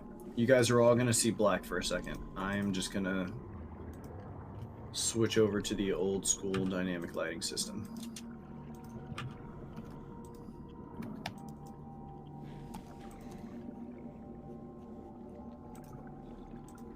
The only thing I can see is the token of Bruce Fantana, and that's all I have to see. You should be able to see just a little bit more. Oh, I can now. For a moment, that was all there was, and that was all there had to be. Okay, so you guys should all be able to see dimly for about 15 feet. Can I go ahead and light a torch then? If you like, sure. Mm-hmm. Is that light just radiating off of Bruce Fantana? His glistening muscles. It's his aura. Just refracting the cave light. Okay. So, you guys have returned to this cave. Can everyone see? I can. Buttercup, I'm working. are you still on trying to get in loading here? back in. Yeah, I'm launching the game right now. I had to remember my password. That's difficult sometimes. No, you're all good. I can never remember my passwords usually. Okay, now I can see. Okay. So, Victor, you know what awaits you in this cave. Buttercup actually does not, and neither does Bruce. So, are you going to lead them just like straight in here? Eddie. Yes. Okay. So yeah, I have a torch. I'm gonna go ahead and move ahead a little bit. All right, you're lighting a torch. That's going to give you much more light, and the others will be able to see it as well. Everyone should be able to see Victor's light now, correct? Yeah. Yes. Nice. Okay, cool. Bruce says, "Nice." Buttercup's a little nervous, so she taps her shoes together, but she has her bow in her hand and the quiver's on her back. Okay. So, Victor, you just march right up in here? Mm-hmm. Absolutely. Bruce, Mr. Fantana, if you would like to come with me. Anything about this place? I haven't been here. Okie dokie. I'm gonna go roll. I'm gonna roll for that. I haven't said anything. That was God asking me my question in my brain. That was out of character, true. Okay, so where you're basically leading them because you have the torch. So where would you like to go? Yeah. So first, I'd like to check out off to the side over here, the side branch. That's Yeah, go ahead. okay. So yeah, I lead them over to this branch over here to try and thoroughly check it, see if there's anything interesting in here. Eddie, I'm picking up an echo from you. Maybe it's from my mic. Very likely. It's all good. Sorry. You should be able Weird, to we're across the room from each other. No. Oh, that makes sense. Yeah, sorry, I had the torch light wrong. You should be able to see much more now because this isn't a humongous cave. I see a lot. But upon lighting up this torch, Victor, and revealing this much light, there is going to be like a very distant like clittering sound. Mm-hmm. Sort of a clacking sound in the cave. And you all hear this, a very pronounced skittering. Something approaches. Be It ready. is coming from this direction here. Okay. Okay. So Buttercup is letting the boys lead. She is going to be stealthy in the back. And should I roll like insight to see if I can distinguish what the sound is, or perception? I would say insight to recognize the sound, to place the sound. Okay. Let's see if this works. No, it doesn't. Doesn't sound like anything you've ever heard before. But it is getting much closer. And Bruce, Buttercup, and Victor, I need you guys all to roll initiative as this large crab entity sort of like steps forward and sort of waves one claw at you, Bruce, and another one over here at Victor, and sort of like shuffles between the two of you guys here. Yikes. Bruce Fantana rolled a 10. All right, let's get some combat music going.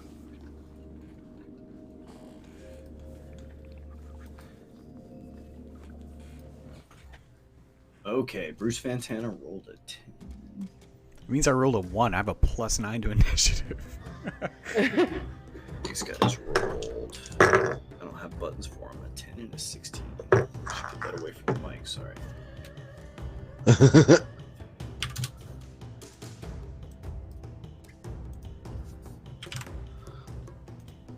Okay, let's see who's up first. Alright, the mate. So this one is actually going to pull in behind it. The two of you guys, actually everyone can see there are two large crabs here, and they're just sort of like posturing between everyone here. Sort of holding their claws up in the air and kind of like clacking them, warning you guys to like back off and get out. Unfortunately, Victor, you are kind of like pinned back here, sort of solo. And you, as this one moves into position, you're going to sort of get cut off, but at the moment it is currently posturing. Okay. Buttercup, you're up next. She kind of hunkers down as she looks at what's going on in front of her, and like under her breath she's like, fuck.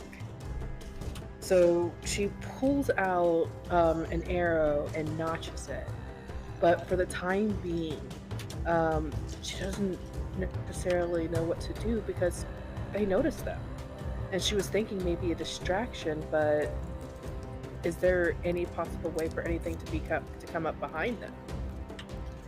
From outside the cave, it's pretty unlikely. There really wasn't a whole lot of anything out there. Okay, so what she's going to do instead, for her action, is she's going to go ahead and fire her bow at the one that is blocking off Victor. Okay. And So try to hit it. All right, go ahead and roll that up. It should be a D20 plus Dex plus proficiency, which for you I think is a 7. So a D20 plus 7. Nice. Do you have the Ranger fighting styles for archery? I think I do. I think I put them on there. So in that Nice. case, we'll see what you have. I have for Ranger, favored enemy and natural explorer, second level fighting style, archery, and spellcasting. Oh damn, I forgot. Yes. Ranger, you have advantage on initiative. So every time you roll for initiative, roll twice and take the higher. Okay. So I'll remember that for next time since I've already rolled and we're already in action right now. Okay. Do you know what your fighting style was that you took for Ranger? Archery. Archery.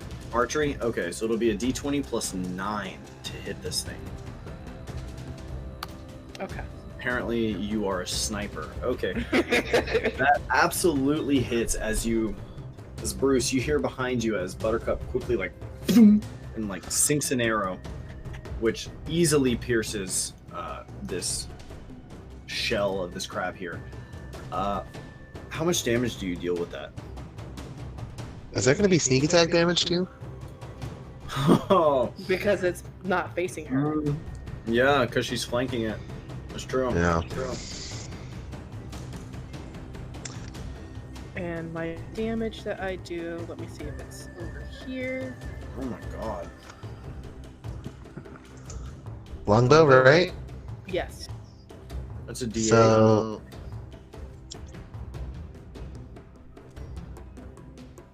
I think it's a D8. It's a like 1d8, right? D8 plus 5. Yeah. plus plus Yeah. plus her dex plus her backstab damage, or is that what backstab damage is? 5. Oh, that's true. Yeah. So if it hits, you can deal an additional D6 and sneak attack damage. All right. So how do I roll that on roll 20? So do I do 1d8 plus? Slash R 1d8 plus 1d6 plus. Actually, wait. You gotta see if you hit first. Oh, you She did. That was 26. Yeah, my bad. My bad. So Okay. Nice. that's the formula. If you want to go ahead and roll yourself, that's fine. Okay. But I that's just wanted to make sure I got it right. Pretty good. okay. Mm-hmm. So for a whopping 12 damage, you sink this arrow into the side of this crustacean's head. And Victor, you watch as the arrow sort of like plucks into the side of its head, and it like cocks its head to the side. And again, you note that they don't really seem to respond to pain, but this arrow to the side of this crustacean's head has sort of just like seriously wounded it, as it sort of seems dazed. Yeah. Okay. Good to know. Okay, anything else your turn, Buttercup? No. That's going to be it. If anything, she takes one small step back and re-notches another arrow to prepare herself, and that's it. I was not prepared for how much damage you did. I did not- Okay. All right. So this thing is up next. Now, Bruce, this thing is going to walk up to you because you are the closest thing to it, and it is going to make a swipe at you. Good.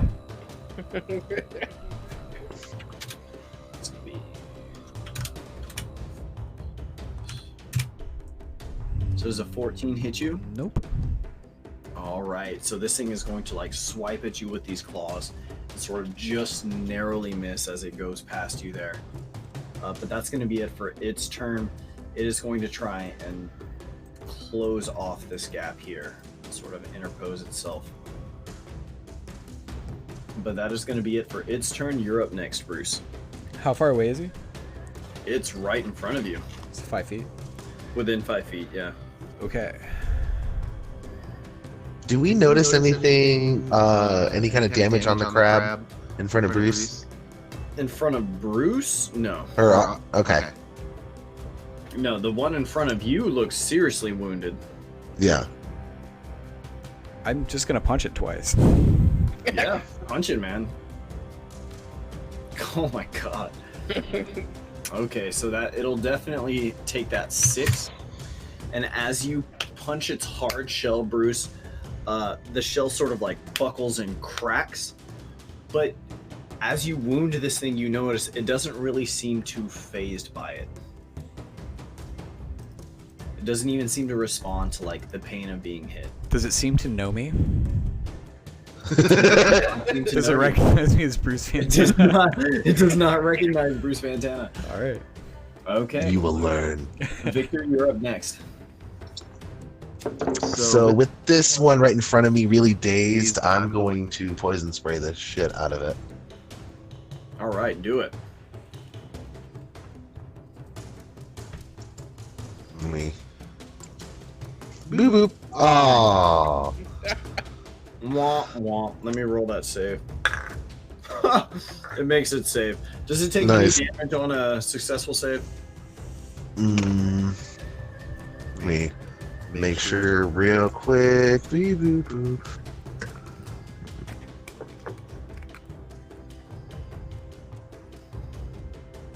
No. No damage.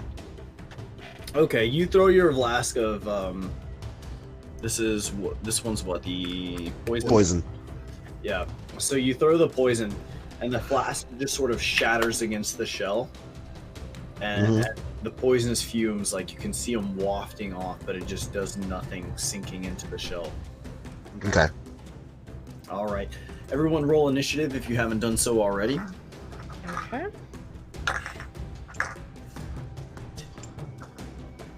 It's actually the same. Okay. Damn, Bruce. Okay, you're up first, Bruce.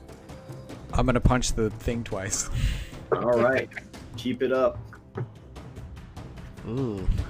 Ooh. Okay. Both of these punches will just like smack hard against the shell, but nothing. Damn.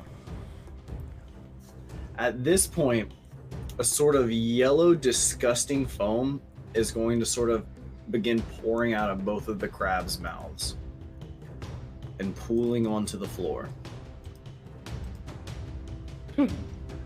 Buttercup. All right. Wow. Crap. Who's up next? Buttercup, you're up next. Seeing what Bruce was trying to do, she now knows that the danger is directly in front of her, and unfortunately, she cannot help Victor at this point in time, and she did what she could. So now she's going to fire at the big McLarge huge in front of her Okay. and see if she can, daze that one a little bit. All right. Now this thing is about like 5 feet from you. Like it is basically within the next space. You're gonna need to back up just a little bit. Okay. Let me see. So But doing so yeah, right it's there. right up next to you. So doing so is going to provoke an attack of opportunity. You're gonna need to back up like towards the entrance over here. Okay. Basically more than 5 feet away from it. But if you do so, it's gonna get a free swipe on you. He has a Okay. 10-foot range? He has a 5-foot range, but she's got to move Okay. out of melee range in order to not get disadvantage on her attack. Well, my question is, wouldn't Bruce, if he tried to move, if that thing only has a 5-foot range, Bruce is in front of it, it would have to move through Bruce's square. No, it wouldn't, because it's big enough that it can freely attack both of them within its range. Okay.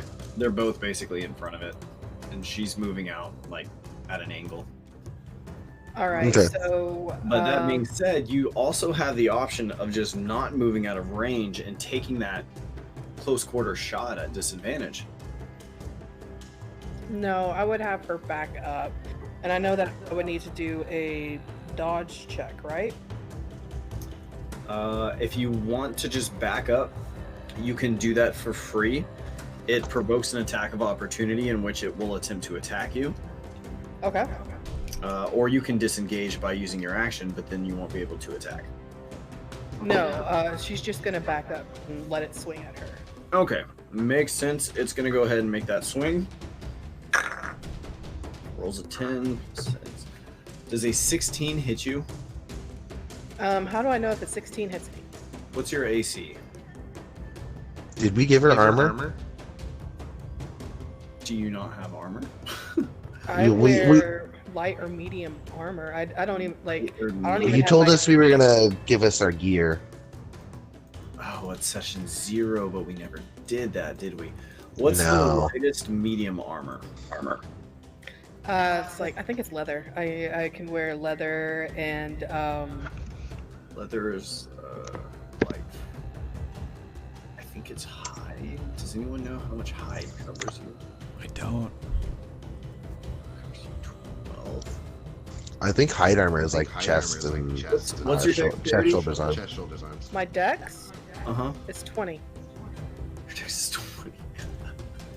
Yeah. Your AC is 17, Buttercup. You're a fucking tank. Nice. That's the lightest medium armor. Or wait, no, medium armor gets capped out at like 3 dex, I think. So your AC is 15. Okay. Okay. Which it rolled a 16. Okay, so this will actually hit you as you're trying to move out of range. Okay. And this attack will attempt to grapple you. Can you roll me an athletics check? Oh my god. Okay. You have to Let me- top 22. Athletics, right? Mm-hmm. Okay.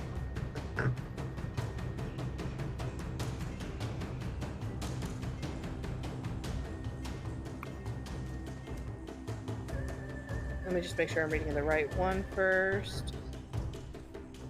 Yes, I am.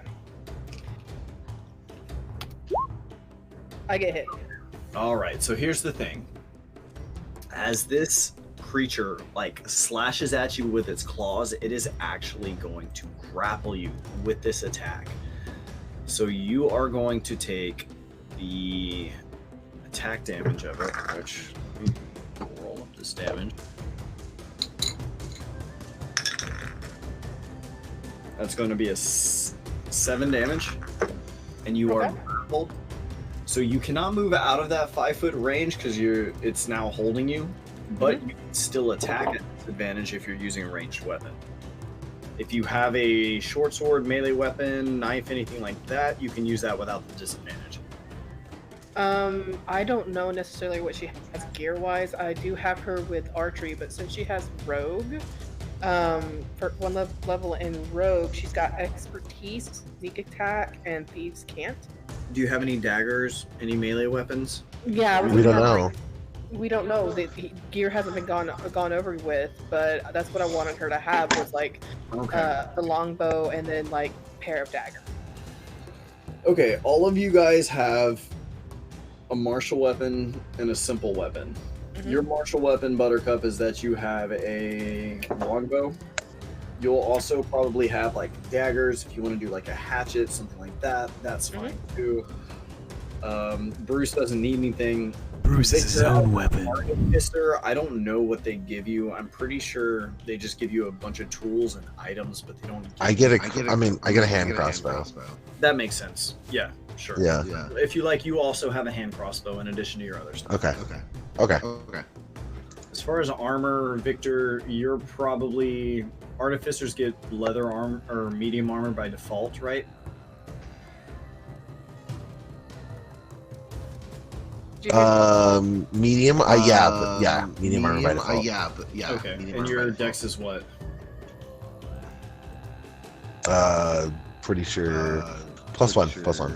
+1. Okay. Yeah. Okay, so you probably have a pretty low dex. You're probably looking at like 13 dex, unless you just have like pretty good armor. I see your AC sitting at 15, so you probably have whatever. Honestly, that's fine. Yeah. If human form's 15, that's fine. That's fine. Okay, so you have daggers, Buttercup. Yeah, so she's going to swing with her daggers. Okay. So like it's basically going to be her just dropping her longbow and stuff. If it gets damaged, she's going to be like shit, but she can eventually get that repaired. Okay, now with daggers and a 20 dex, you're looking at a +7 modifier, so you are definitely going to hit and sink this in. It's Okay. going to be a D4 +5, and you're welcome to use your sneak attack damage if you like. Okay, so that's roll 1d4 plus you said 5, right? And then I can use Right, sneak. that's your dexterity modifier, yeah. And the D6 is your sneak attack damage. Trying to find that on this.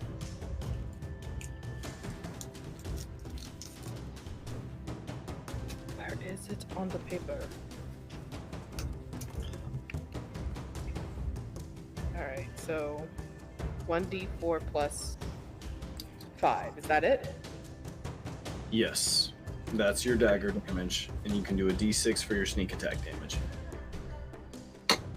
Okay, so then I do a slash 1d6 plus 5? Just a 1D6. Okay. I'm just making sure. I'm like, So it'd be 1D4 plus 1D6 plus 5, and that'll be your total damage. 1d4 plus 1d6 plus 5. Ooh. Wow. Okay. So a whopping 11 damage. Buttercup could hold her own. Okay. Right? Nice. Nicely done, Buttercup. Anything else you want me to do with your turn? Other than, like, step back, get clawed, and then stab this crab that clawed you? If she can, she's gonna see if she can move again, like back. Still grappled. So when you're grappled, your move speed is set to 0 until you get out You of the can't grapple. move. Okay, so she's just basically gonna have to pummel him with daggers, and Bruce Pretty is gonna much. have to use his fist. Pretty All right, much. so she just pretty much, is If gonna it keep keeps trying to with a knife, swing at him with daggers. Hand attack with a second knife. Hmm? If anyone else has a dagger to pass to you, you can make an offhand attack with a second dagger. I don't know if somebody else does. Bruce. Bruce is Bruce not might using have it. weapons. Bruce does not. Doesn't use mean you them. don't carry a knife. All right. No. Hey, he doesn't need them. Doesn't even want them. Okay. Okay, so Victor, meanwhile, this blue crustacean in front of you, which had taken like that very critical like shot to the head, Yeah. recovers a little bit, and it is going to move in and make a swipe at you.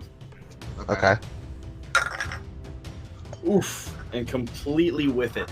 So dazed from its head wound, it is going to sort of like swing at you and swing wide as you sort of duck out of the way, and it sort of claws into the stone at the wall. You can see it's having a very hard time. So, since it's attacked me, and I guess it's my turn now. I'm going to use, and I'm out of sight, I'm going to use my hidden arm blade spear on this blue crab in front of me. So out of my left wrist, this spear just like erupts. That's like just a giant bony spear out of my left arm, and I just yes. Arm blade can be used on any weapon. Oh my god. Okay. So, but it's this big, gigantic bone spear that just bursts out of my arm, and I'm attacking with the bone spear. Oh my god, that's awesome. Okay. So, and you're doing this because they can't see you, basically? Yeah. Damn, so it turns out Victor had a bone spear hidden in his fucking arm. So go ahead and roll up that spear attack. I believe that's a D8 one-handed.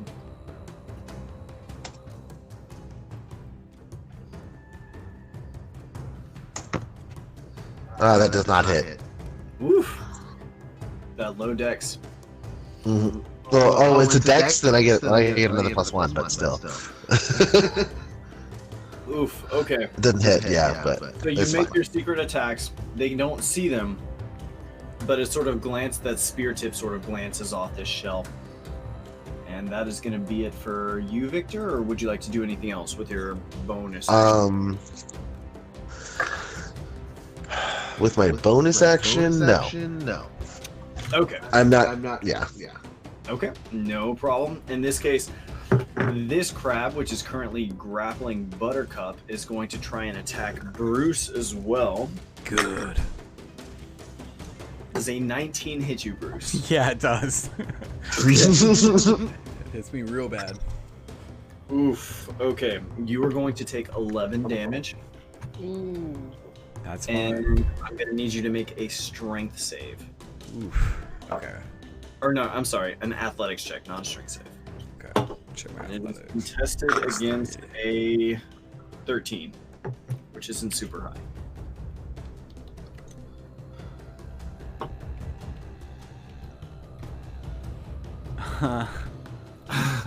Wow. Okay.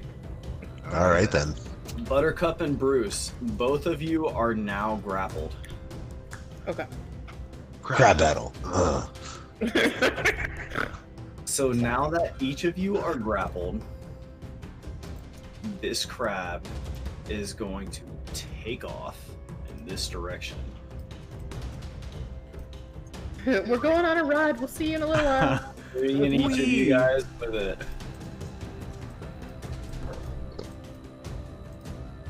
Okay. Doesn't it? It doesn't have to make checks for that. Nope, not with its size. Okay. Oh, it's a large. Mm-hmm. Yeah, it's a Okay. large. This is a 10 by 10. Should be. That okay. That makes sense. All right, and that is it for its turn. Go ahead and roll. If you guys haven't rolled initiative, go ahead and roll yourself your fresh initiative. And we will take it from the top. That's a 27 for Bruce Fantana. So you guys are actually putting in some work. This blue crustacean is looking quite rough, thanks to that arrow. Yeah. And Buttercup is cranking out some monstrous damage. Bruce Fantana, you are up first, sir. How would you like to deal with your current predicament? Bruce Fantana digs deep. He does not like being bullied. He doesn't like being pushed around. And he doesn't like having 9 hit points. He expends 1 key point, and he swings at this motherfucker 3 times. 3 times. Roll it up. It's a hit, Ooh. whiff for a whopping 14 damage. As your fists are like pummeling into like its disgusting mouth parts, and some of this like yellow foam like sort of touches your knuckles, it sort of burns and you find that it's very sticky. So you know to yourself not to touch this yellow foam as you're sort of like walloping its face. And you throw a left jab in and just like sort of crumble in like sort of like this. I'm trying to think of how to describe like a crab's face crumbling. But there Shell cracking away. Yes, there are moving bits of shell that collapse inwardly as you are crushing it with your knuckles. And this crab here is beginning to look quite distressed. But it is still holding both of you. Buttercup looks at Bruce That being Fantana. said, Yeah. Buttercup, you are up next. I'm going to go ahead. She sees what Bruce has done, so she's going to go and aim with her daggers to go for the dented parts of the shell. Her Okay. daggers. Okay, and you're going for the opening that Bruce has made? Yes. I will say with you guys being as close as you are to this, go ahead and roll that at advantage. Okay. So Or if you're using your bow, it's just a regular attack. No, she dropped her bow at the entrance. Oh, you dropped your bow. Oh shit, So okay. that way she could have her daggers and she wouldn't have anything else in her hands. Alright, go to town with your knife. 4 plus. You have to roll the. 6. Not 5. Victor 6. might have a second You have to knife. roll the 1d20 first. You have to roll the attack roll first. Sorry. That's okay. 1d20 plus, I think it was 5, right? 7. 7. Okay. So you have a crazy high dex score. That'll hit. Nice. Alright, go ahead and roll up that damage. Plus your crazy high dex score. Oh, roll again for advantage in case you get a crit. Ooh, true. So run d20 plus. Ooh, what did I hit on my computer? Okay, hold on. I mean, It never hits. doesn't hurt. Yeah. Go ahead and do that damage. I'm gonna scroll up so I can find what I did last time. Okay. If you hit the up arrow a couple times, it'll put the put it in the text box. Well, I didn't know that, and I'm in the middle of doing this, so let me do it. I'll do it I again. mean, Good. you can hit a button twice. What'd you get? 11. Pretty good. Wow. Jeez. Oh my god, Buttercup. I thought you were the healer. So as I'm apparently the healer. you put your dagger in, this creature is going to drop both Buttercup and Bruce and sort of stagger about in place as Buttercup, your dagger sinks right into the opening that Bruce's knuckles had created. And this thing is sort of crumbling and collapsing and on its last legs. It is going to try and flee, prompting an attack of opportunity from both of you guys. Who goes first? Can I throw my dagger at it? You can just attack it. If you like. Yeah, like it's like turning to run so this is your opening to just make whatever kind of attack. So she can literally run and jump with both daggers and try to slam him into it, right? At You this only have point, one. You have one knife, but yes. The one knife. And Bruce, you could do whatever you'd like to as well. I get one punch with that, right? Yes, each of you gets one attack. That's not gonna hit. That's a whiff. You just like, That's the highest damage you've rolled all night. yeah, if only. Bruce just like crushes a stone like pillar, you know.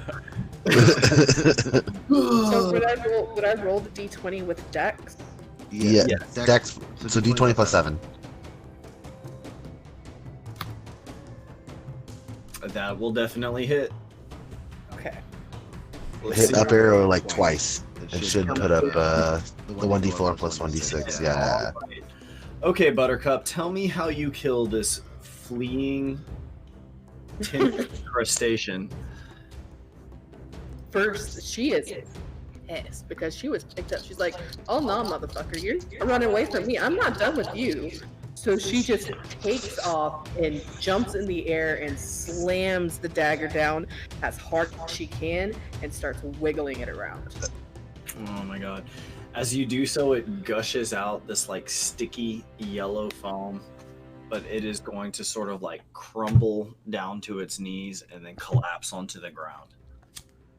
Kind of bubbling and foaming as it dies. At the bubbling and foaming, she steps away. She like gets away with her knife. She's like, "Oh, crab juice." All right. Well, this guy is in the dirt. Nice. Meanwhile, Victor, this severely wounded crab in front of you is dealing with the fact that it's got an arrow lodged in half of its brain. It is going to Yeah. Oh my god. It rolls a nat 1, so it swings sort of wildly at you and like with ease. Like you almost feel bad for it. You just like kind of step outside and it sort of just collapses and falls prone. And it's sort Okay. of clumsily trying to pick itself up, but the arrow is doing quite a number on it. You're up. All right. Yeah, I'm gonna go ahead and poison spray it this time. Aw. 3. Oof. All right. Right? I'd like to hit the higher end of that 12. Well, it's gonna take that 3 damage. It is now prone and looking quite poisoned as like its eyes begin bulging in its sockets and its legs begin spasming sporadically on the floor. It is attempting to pick itself back up. Everybody go ahead and roll me Interesting. initiative. Initiative? Mm-hmm. If you haven't already. Ooh, I rolled as high as I could. Keep in Nice. mind, Buttercup, you get advantage on your initiative and take the higher of the 2 Oh, that's I right. I mean- roll again. because you're a ranger. Okay. I mean. Damn, you guys. I think Bruce took alert too. So you guys are always going to be going first. Okay. Buttercup and Bruce, you guys can't see quite as well at what's in front of you, but Buttercup, you can tell you're next to a wall and you can see Victor's torchlight up ahead. Buttercup looks over at Bruce. She's just like, "Let's go help him. We'll just have to Bruce nods. like carefully feel our way around." And are those mushrooms on the ground? Those are mushrooms on the ground. And she's against the wall. Like where she's located right now, she can see the mushrooms. So she just reaches down and grabs like a handful, and then shoves it in one of her many belt pockets that she has. Roll me a Can I hear Constitution them save, talking Buttercup. over this crab like dying in front of me? We Says- can't hear you. Oh, You just reach down and pluck them off the ground. Yeah, she did. She's just trying to get everything done as quick as she can. Roll me a Constitution save. all right, I'm back. Sorry about that. I had to reload. Perception for? That was to if I hear them talking. The 22, which is a max roll. I rolled Okay, 20. there's my. Well, you don't hear them talking, but you hear you hear the collapse of like something very heavy off in the dark. All right. I'm going to go ahead and recall the bone sphere back into my arm before the people pop around the corner. Okay, con save 1d20 plus 1. Oh, bad. Okay, Lee. Bruce, Yes. you watch as Lee's like, okay, let's go help him out. And she reaches down and grabs a bunch of mushrooms and stuffs them in her bag. And then she looks back at you, and her pupils are like wide. Uh-oh. I'm tripping balls. She grabs your hand, Bruce, and she's like, follow me. And she leads you over to this water over here and plunges herself onto the water and tries to begin swimming.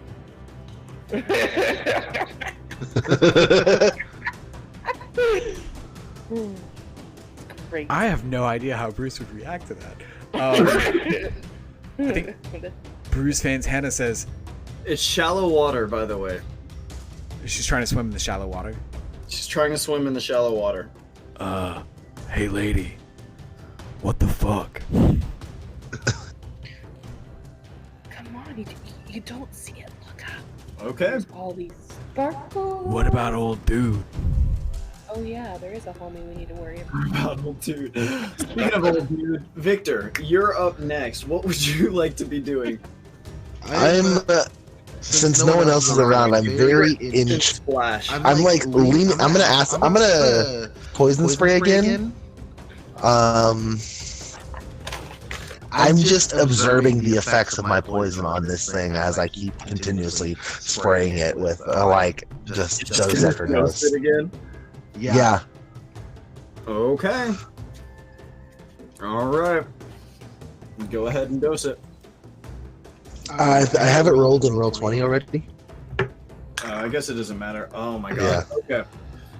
5 damage. All right. Yeah. Victor. Its legs begin like sporadically convulsing, and its eyes, which are like bulging, as they seem to like fill with liquid, and they get bigger and bigger, and you see something underneath the surface kind of burst. And as it's like foaming, or as it's convulsing rather, its mouth is sort of working rapidly, producing that like yellowish foam, which turns in like sudden greenish color as it seizes and stiffens up and then stops. Marvelous.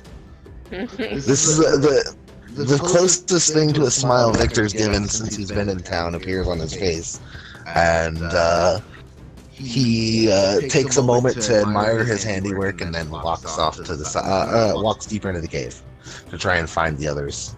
The cave is suddenly quiet, save for the gentle splashing of water off in the distance. I go towards that splashing.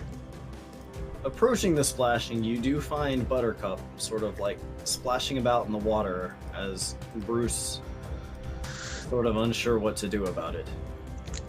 Miss Lee, are you okay?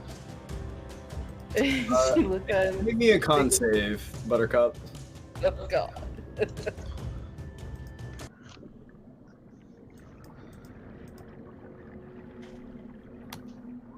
12.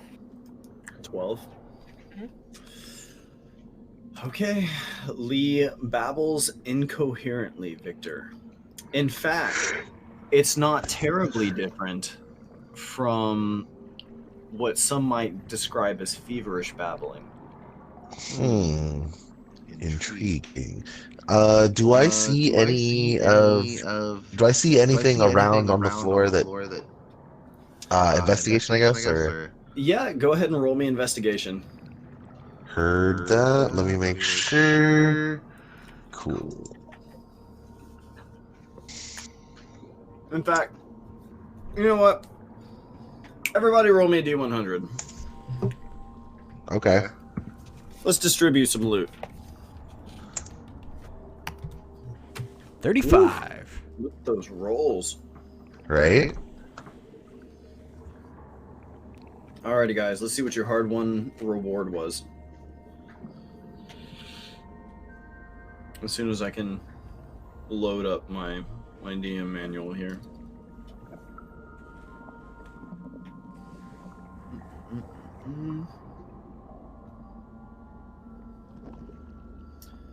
Okay. The first roll was what, 74? Yes, that was for me. All right, here's what we're looking at. What you got for me? You are looking.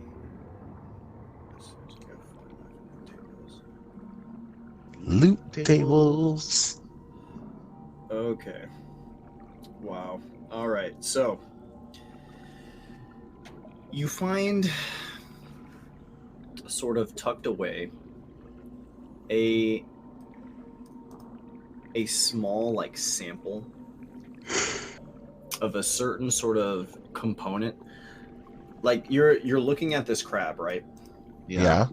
And you're sort of like examining it, and you notice that it has a certain sort of like chemical component to the outside of its shell that is highly uncommon. Okay. And you know that if you process this this like outer shell fragment and crush it into a dust, that it can simulate the sort of active camouflage that your other form can. So what you essentially have is a chemical form of dust of disappearance. Sweet. An 82. Ooh. Hang on, let me see what this is before.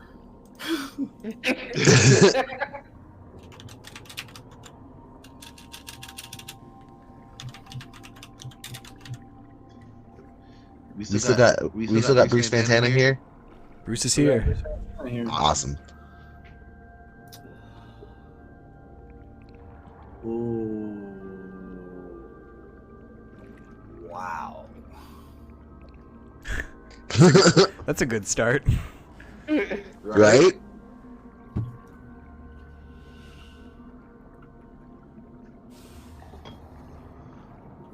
He's like, I'm getting another chart. So Buttercup, Yes. as you sort of come to, in this water, your hand sort of like catches something, right? And as your hand kind of fumbles around, you grab this thing and lift it up out of the water. And it appears to be a necklace of some kind. And it's got this brilliant aquamarine at the end of it.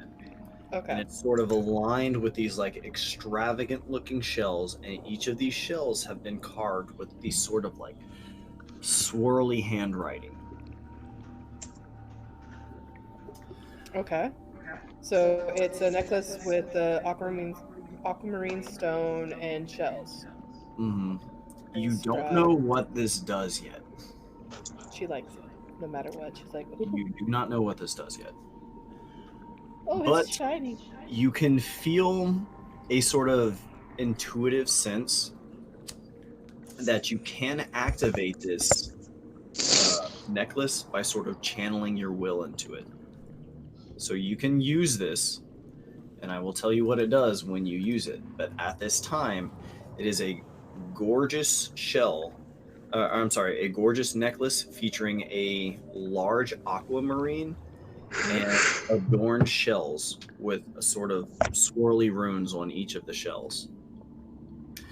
Roll me an insight check there, Buttercup. All right.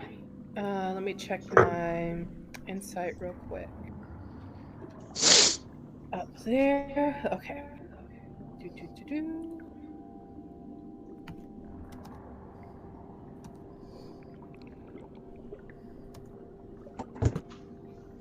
13. 13. There's something about these swirly runes that looks vaguely familiar to you, but you're not sure where you may have seen this before. Okay. Bruce, you rolled a 35. Is it a koozie? I feel like Bruce could really use a koozie. Bruce.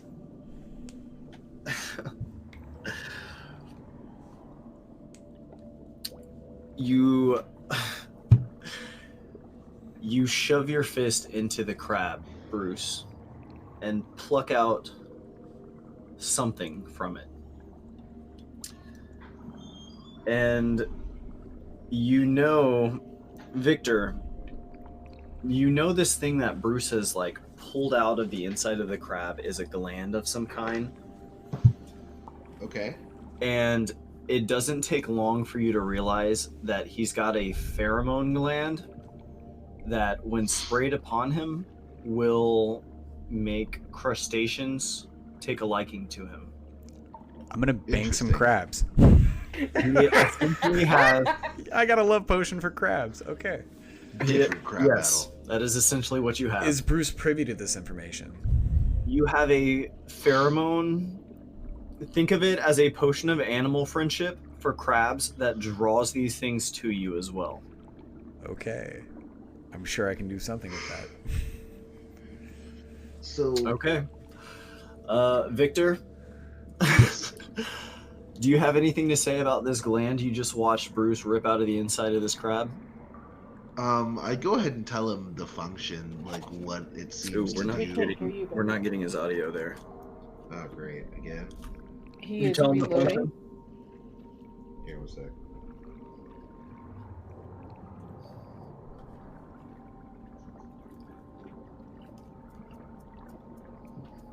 Man, that keeps happening. All right, now.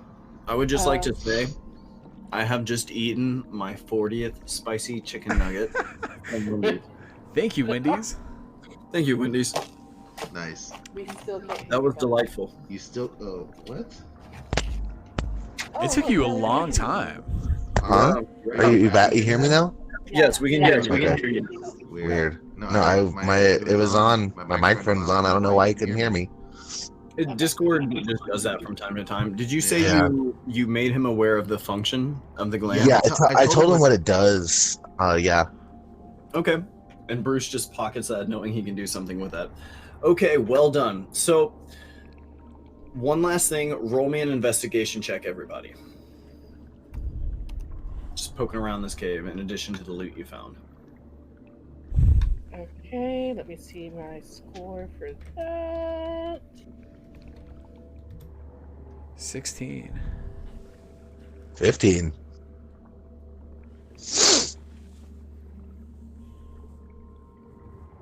Investigation. There we go. Sorry. 8. Okay. So Bruce, you take note that there seem to be mushrooms here in this cave that Buttercup is still sort of like coming down off of. And Victor, you note that there is a large pile of crustacean egg jelly right here in this pond. These eggs need to be destroyed. Buttercup looks up at him as she slowly pulls herself out of the water and is getting a hold of herself. She's like, light it on fire. Well, you see, Victor tries to collect one or two of them to take up to the town to ask the villagers about. But if they have no use for it, then he will destroy them. But yeah, I'll take 2 eggs from the pile, destroy the rest. Okay, go ahead and add giant crustacean egg, 2 of those to your inventory. Okay. And you guys just want to destroy the rest? Okay. So that aside, there is now a completely open cave that you have won for yourself that you can do whatever you like with. Don't ever use this. Treat this as a base. Up to you. I say we use it as a base, but you know, Sure. I'm down let's for that. let's see if we can't get the townsfolk to help us furnish this cave for our I'm- uses. I'm all about using the spooky crab cave as our base of operations for sure. And we may be able to do something with these large crustaceans that we've dealt with. Shit, Yeah. we can do something with those mushrooms and make some motherfucking money.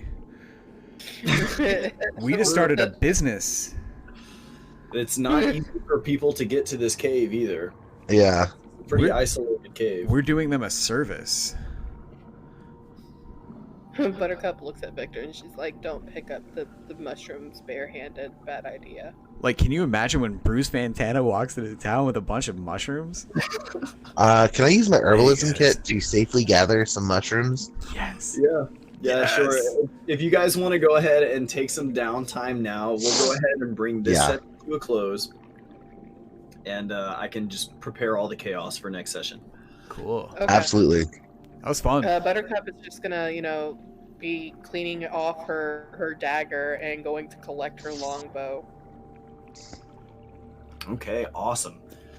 We had a shark fight. All the characters have gotten to know one another. We now have a base of operations. You guys have taken on a boss. Crab Well battle. done, everybody. Well done. Yeah. That was a great session. Good work, guys. Solid That start. was a lot of It fun. was really fun. Thank you guys.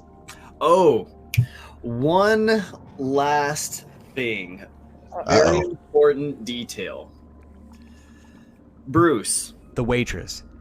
as you're walking through this cave, just exploring, right?